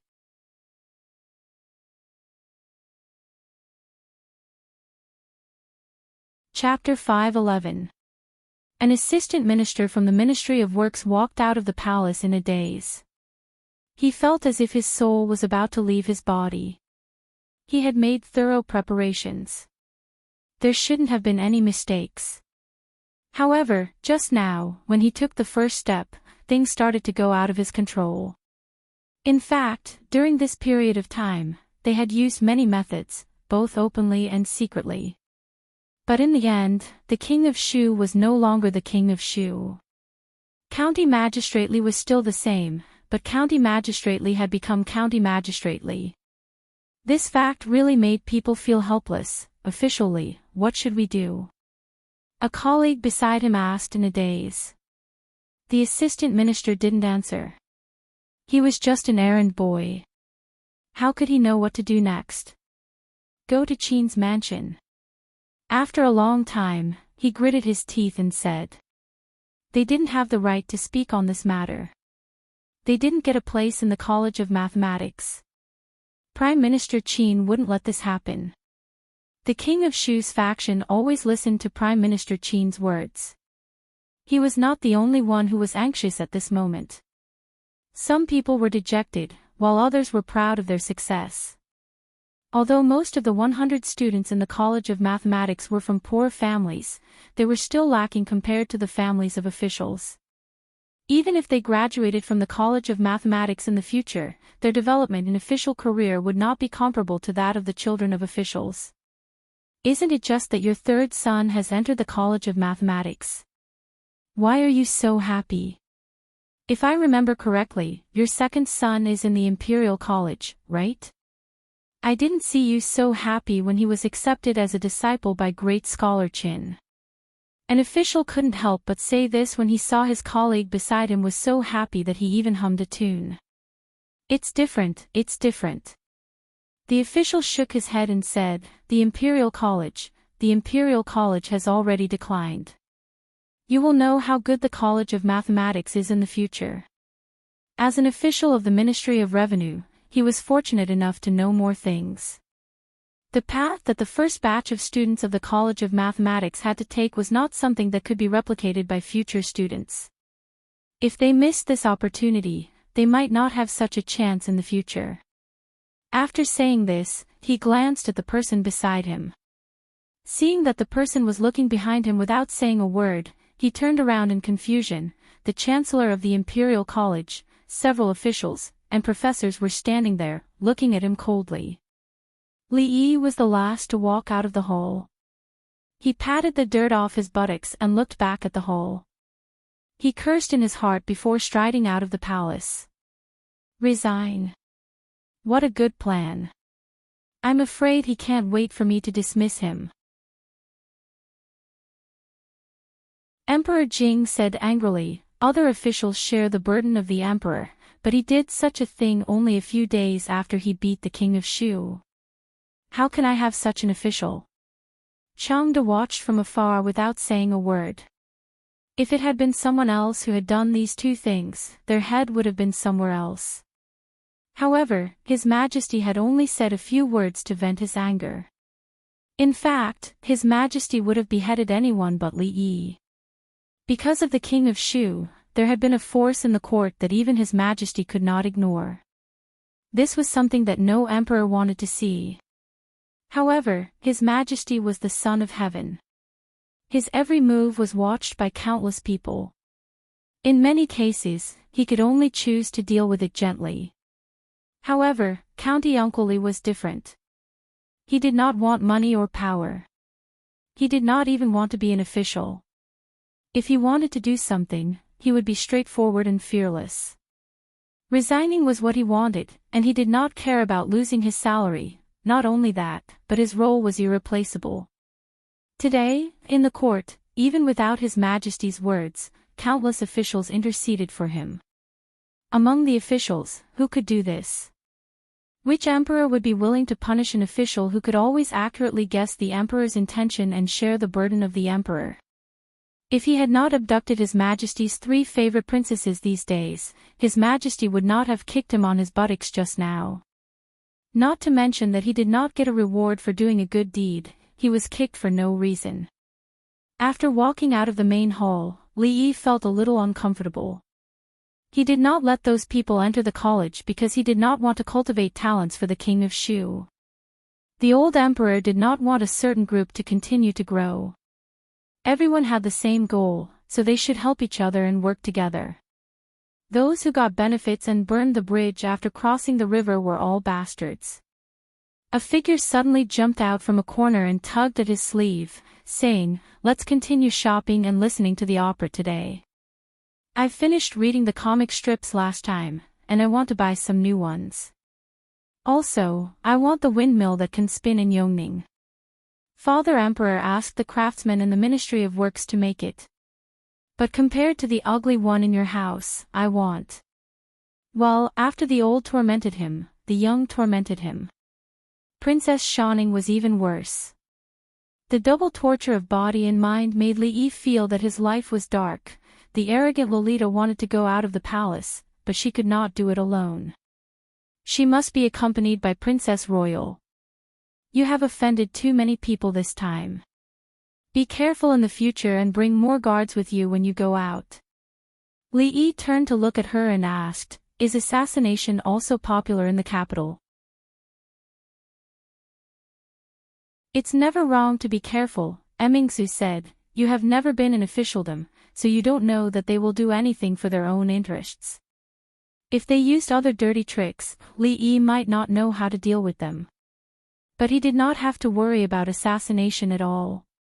Outsiders with unknown identities could not even get within 10 feet of the Count's mansion. If one came, one would die. If 2 came, 2 would die.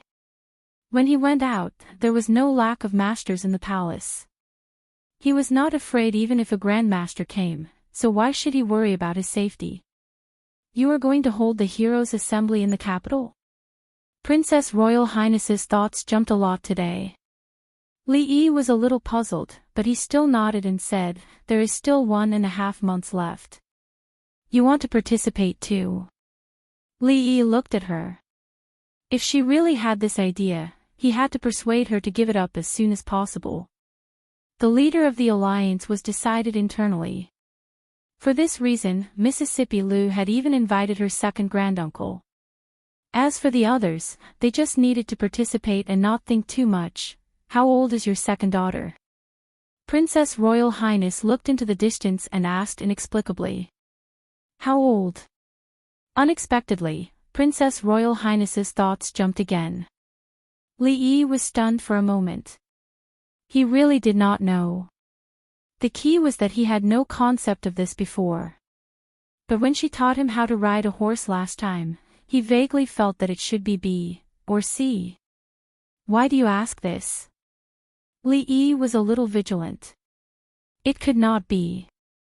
No wonder Princess Royal Highness had not married yet. It turned out that she liked Mississippi Lu. Princess Royal Highness looked at him and said, "Why, can't you tell me her age?" "So you are talking about age." Li Yi was relieved and said, "Just over 17. He was a little surprised after he said that. What were the 17-year-old girls doing in the future? Each and every one of them was a delicate young girl. They should still be in high school. Looking at Mississippi Lu, when she was 17, she was already competing with countless masters for the leader of the martial arts world, 17 years old. Didn't you arrange a marriage for her? Mingzu looked at him and asked. Marriage? No. Li Yi shook his head. Who would dare to interfere in this matter? Did they want to die? Besides, Mississippi Liu was only 17 years old. She was still a child in the future. If anyone dared to propose marriage, they would break their legs first. However, why would Princess Royal Highness suddenly ask this question? It was really abnormal. Could it be that she really had some improper thoughts about Mississippi Liu? Some images appeared in Li Yi's mind, and his face turned red. Too embarrassing.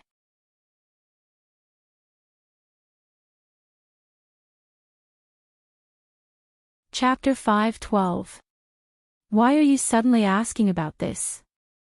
Li Yi felt that he had to get to the bottom of this. Why did the princess suddenly come out of the closet? Moreover, the one she came out of the closet to was Second Lady Liu. This was a bit difficult to handle. It was hard to say whether Second Lady Liu would agree or not, but Rui would definitely not agree. It's because they are all forcing my royal sister to get married. Princess Xiaoning interrupted. Li Yi was stunned. Only then did he realize that the princess was a few months older than Mississippi Liu. According to the customs of the royal family, princesses would be married off after the age of 14. It was very rare for a princess to be married off until the age of 18. The reason why she returned to the capital early from Qingham Prefecture was because she was seen by the censor. The entire censorate was in an uproar, and at the same time, her marriage was put on the table. However, when Li Yi came to the capital, the matter had already been suppressed. It seemed that it was being brought up again now. What's so troublesome about it? Li Yi looked at her and said, who hasn't been forced to get married before? It's not a big deal. Thinking back to the time when he had to deal with his mother who was forcing him to get married, he had used all sorts of methods. Compared to his mother who was professional and forcing him to get married, the censor was nothing. You have a way. Mingzu looked at him, her eyes shining. How difficult can it be? Li Yi waved his hand and said, become a monk or come out of the closet, you can choose one. Come out of the closet. Her Royal Highness knew what it meant to become a monk, but she didn't quite understand the last word that Li Yi said. Li Yi shook his head and said, don't look at me. Even if I agree, Rui will not agree. You can't beat her. Seeing that she was still looking at him, Li Yi was stunned. His expression became even more vigilant and he immediately added, I can't either. I have a family. Besides, people of the same surname cannot marry. Your idea is very dangerous. What is coming out of the closet? Her Royal Highness continued to ask. Forget it, just pretend I didn't say anything. Li Yi waved his hand and said, become a monk, understand?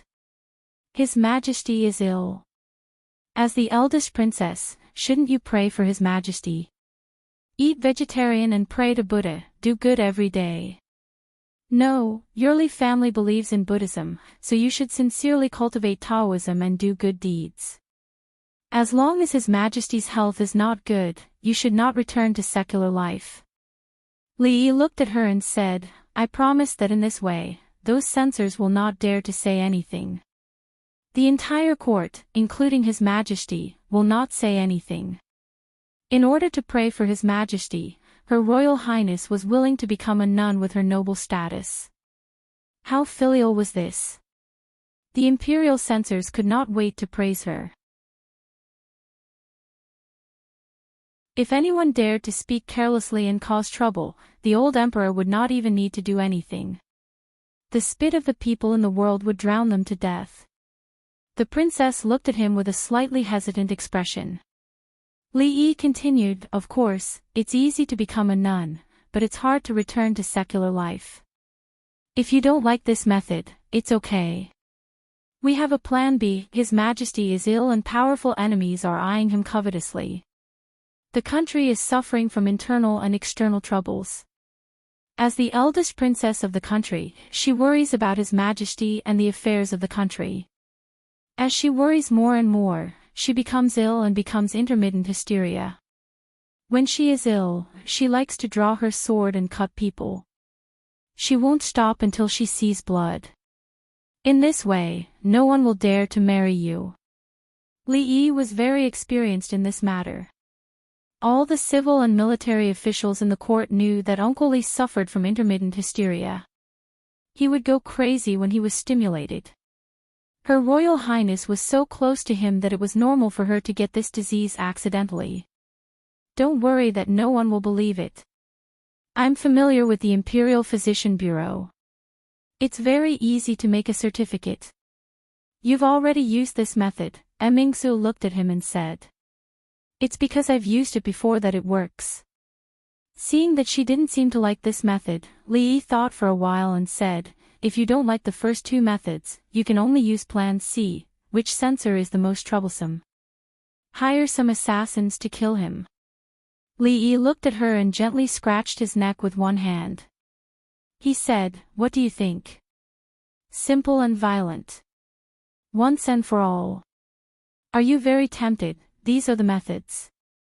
You decide which one to use. When the princess was thinking, Li Yi reminded her, anyway, everything should be done as soon as possible. It will be too late when His Majesty makes a decision. No matter how much the old emperor doted on her, he couldn't keep her in the palace forever. There was no doubt about this. There was no custom for princesses to marry outside the Jing kingdom. Under normal circumstances, princesses would marry the sons of some important officials or marry rich families. There would be some political factors in it. Of course, free love existed in this era, but most of it happened in small families. Young ladies with a bit of status couldn't decide their own marriage. Princesses were no exception. Princess Shanning finished her candied fruit and wiped her mouth. She said, all girls have to get married. Mother said that I should get married in 2 years. Li Yi was stunned and almost fell down the stairs. How old was that Tsundra Lolita? She wasn't even 11 yet. Even if she was 11, she would only be 13 in 2 years. She had to get married and have children at the age of 13. Damn it, this was too much of a beast. Ahem, actually, it's not good to get married too early. Li Yi coughed softly. He felt that it was time to teach them some knowledge that girls should know. Giving birth too early will cause irreversible damage to a woman's body. At the age of 14 or 15, she is still a child. Her body hasn't matured yet. Dystocia is common. It's not uncommon to have 2 lives. If you don't believe me, you can ask any midwife. In this era, giving birth was tantamount to a parting of life and death. The question of whether to save the mother or the child was not a joke. Speaking of giving birth, the Tsundra Lolita was still a little shy. However, after listening to Li Yi, her shyness quickly turned into fear. Her little face turned pale. She didn't know that giving birth was so scary. She decided to go back and persuade her mother to listen to her husband. She didn't want to get married in 2 years. Actually, within the royal family, in order to strengthen ties, they often conduct marriages between cousins. Li Yi looked at Her Royal Highness and said, have you noticed that the descendants of these marriages between cousins are often stupid and disabled?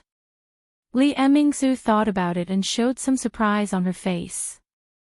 She asked, why? This involves the problem of genes and inheritance. Li Yi found that he had said a little too much today. If he continued, he was afraid that the old emperor would ask him to build a biology school again. Li Yi looked at her and said, let me give you a simple example. Do you know that there are people in this world who don't distinguish between red and green? Note, not distinguishing between red and green doesn't mean that they don't recognize red and green. This is a misunderstanding that many people have about red and green color blindness, from an author who has been professionally colorblind for 20 years. Li Emmingsu nodded and said, "It's not a secret in the capital that Prince Ching and Princess Ching don't distinguish between red and green." Since she knew that there was such a thing, then the problem of inheritance was easily explained. For the time being, we will call the disease of not distinguishing between red and green color blindness. If Prince Ching and Princess Ching both have color blindness, then the children of the two, regardless of gender, will definitely have color blindness. This is inherited. Li Yi used the most simple language to explain to her. Only by explaining this matter clearly could he explain the problem of the royal family is full of idiots. Li Emmingsu looked at him in surprise and said, "But the young princess does not have color blindness." Li Yi's expression froze.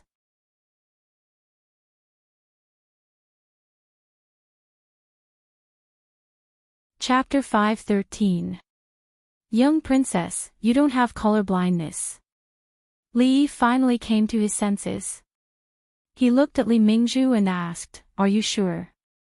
Mingzhu looked at him and nodded. Li Yi coughed twice, as if he saw sheep running on the green grassland. He rubbed his eyebrows and asked, "Where were we?" "Heredity." The princess reminded him. "Oh, heredity. Let's talk about heredity next time." "I'm a bit confused now." Li Yi couldn't understand the heredity of the royal family.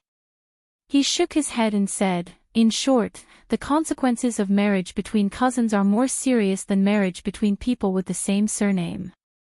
In fact, if there is no blood relationship, it's not really impossible to get married just because they have the same surname. It's just an unfounded taboo of marriage." "Really?" Before Princess Royal Highness said anything, the proud Lolita's eyes suddenly lit up. Li Yi glanced at her and didn't know what she was happy about. Is it really so dangerous to get married too early? Mingzhu looked at him with an incredulous expression. Li Yi looked at her and said, "In fact, you just need to go to the Imperial Physicians Bureau and you will know the mortality rate of women giving birth nowadays.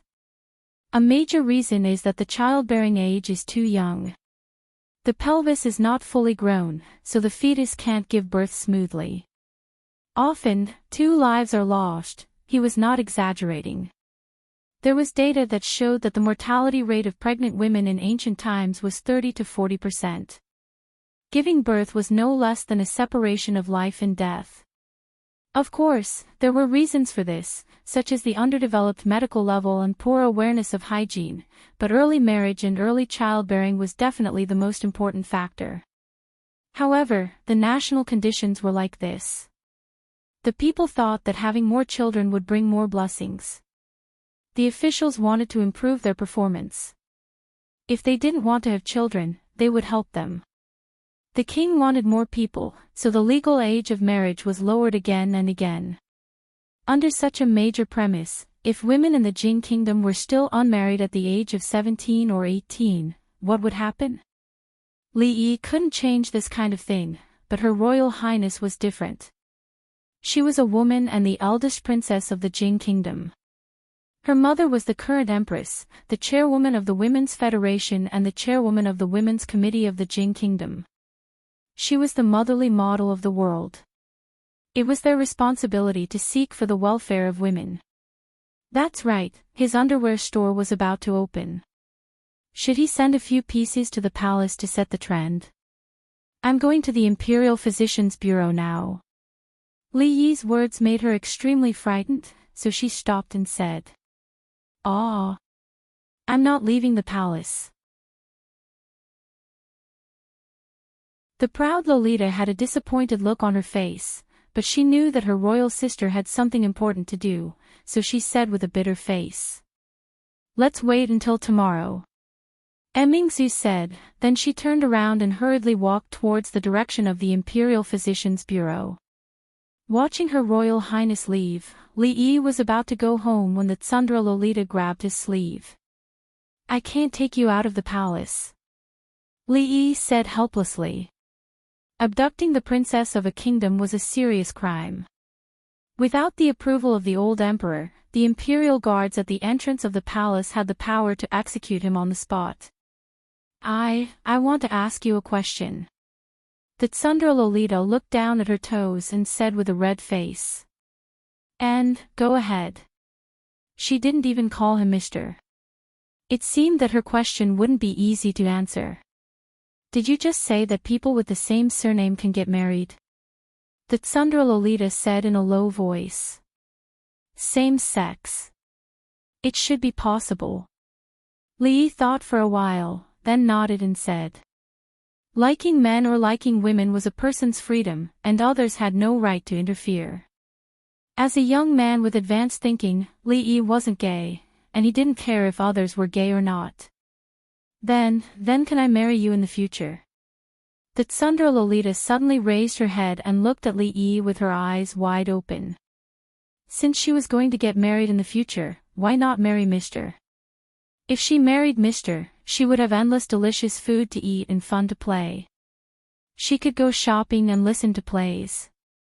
She could see all kinds of strange things. Being by Mr.'s side would be much more fun than being in the palace. She had never thought about this before. Just now, she seriously thought about it. Marrying Mr. should be the happiest thing in this world, right? What? At that moment, Li felt like he was struck by lightning. He felt a little confused. What did the Tsundere Lolita just say? Marry me. Are all the girls in the palace so mature? What a joke. Although he was a beast. Bah. No matter how much of a beast he was, he wouldn't have such thoughts about an 11-year-old girl. Besides, if this was known by the old emperor, he could only go to the palace as soon as possible. If he was a little slower, he would have to go to the market to find him. No matter what the reason was, he couldn't agree to it. He straightened his body, looked at her, and sternly said, no. The Tsundere Lolita was stunned on the spot. The look of anticipation on her small face quickly dimmed. Her eyes were covered with a layer of mist, and her small mouth was pouting. Li walked out of the palace gate dejectedly. The Tsundere Lolita's sudden action had caught him off guard. Thinking of her sad appearance as she left, he actually felt that he had become a heartless man. God, what did he do? He clearly didn't do anything. What the F***ck is going on? Milord. Lu Yi stood at the palace gate and watched official Li walk in front of him. He called out to him several times, but he didn't look back.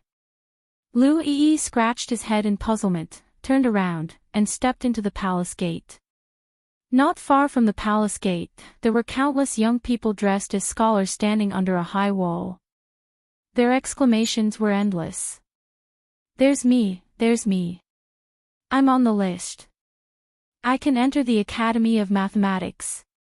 A skinny young man in plain clothes suddenly fell to the ground after shouting a few times. He was foaming at the mouth. The crowd hurriedly carried him away to the nearest clinic. In the crowd, a young man waved his folding fan and sighed, "We study and cultivate. It's just a small matter. How could it end up like this? How sad.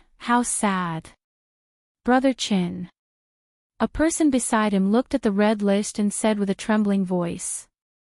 "What's the matter?" The young man put away his folding fan and asked indifferently. "Brother Chin, you're on the list. You're on the list. You're ranked 10th. The young man's companion turned around excitedly, but found that Brother Chin had already disappeared. He asked doubtfully, Brother Chin. When he looked down, he was suddenly shocked and shouted, Brother Chin, what's wrong with you? Someone, come quickly." The admission examination of the Academy of Mathematics had just ended yesterday, and the results had already been announced today. This time, the Academy of Mathematics had enrolled a total of 100 people. Among them, 66 were scholars from poor families, and 34 were descendants of officials. This was far beyond their expectations.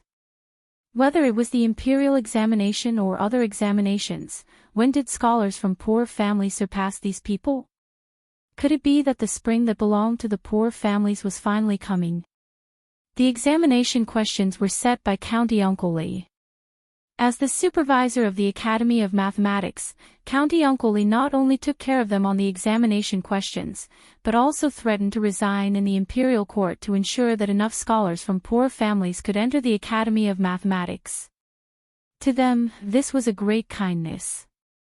Although this County Uncle Lee was about the same age as them, many people actually respected and admired him before this.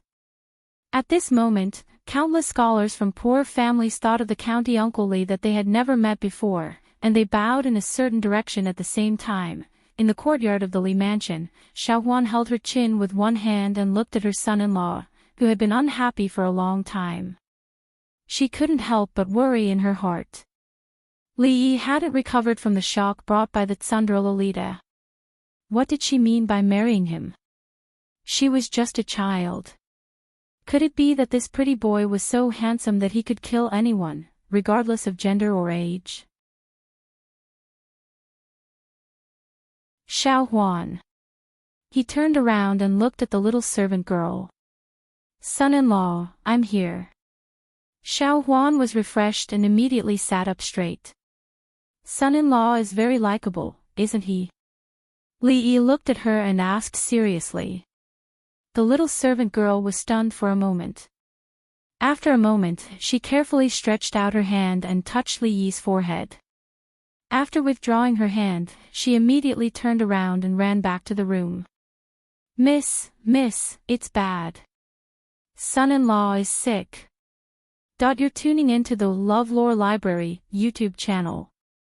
We're so grateful for your support, and don't forget to subscribe to join us on this incredible journey through captivating stories.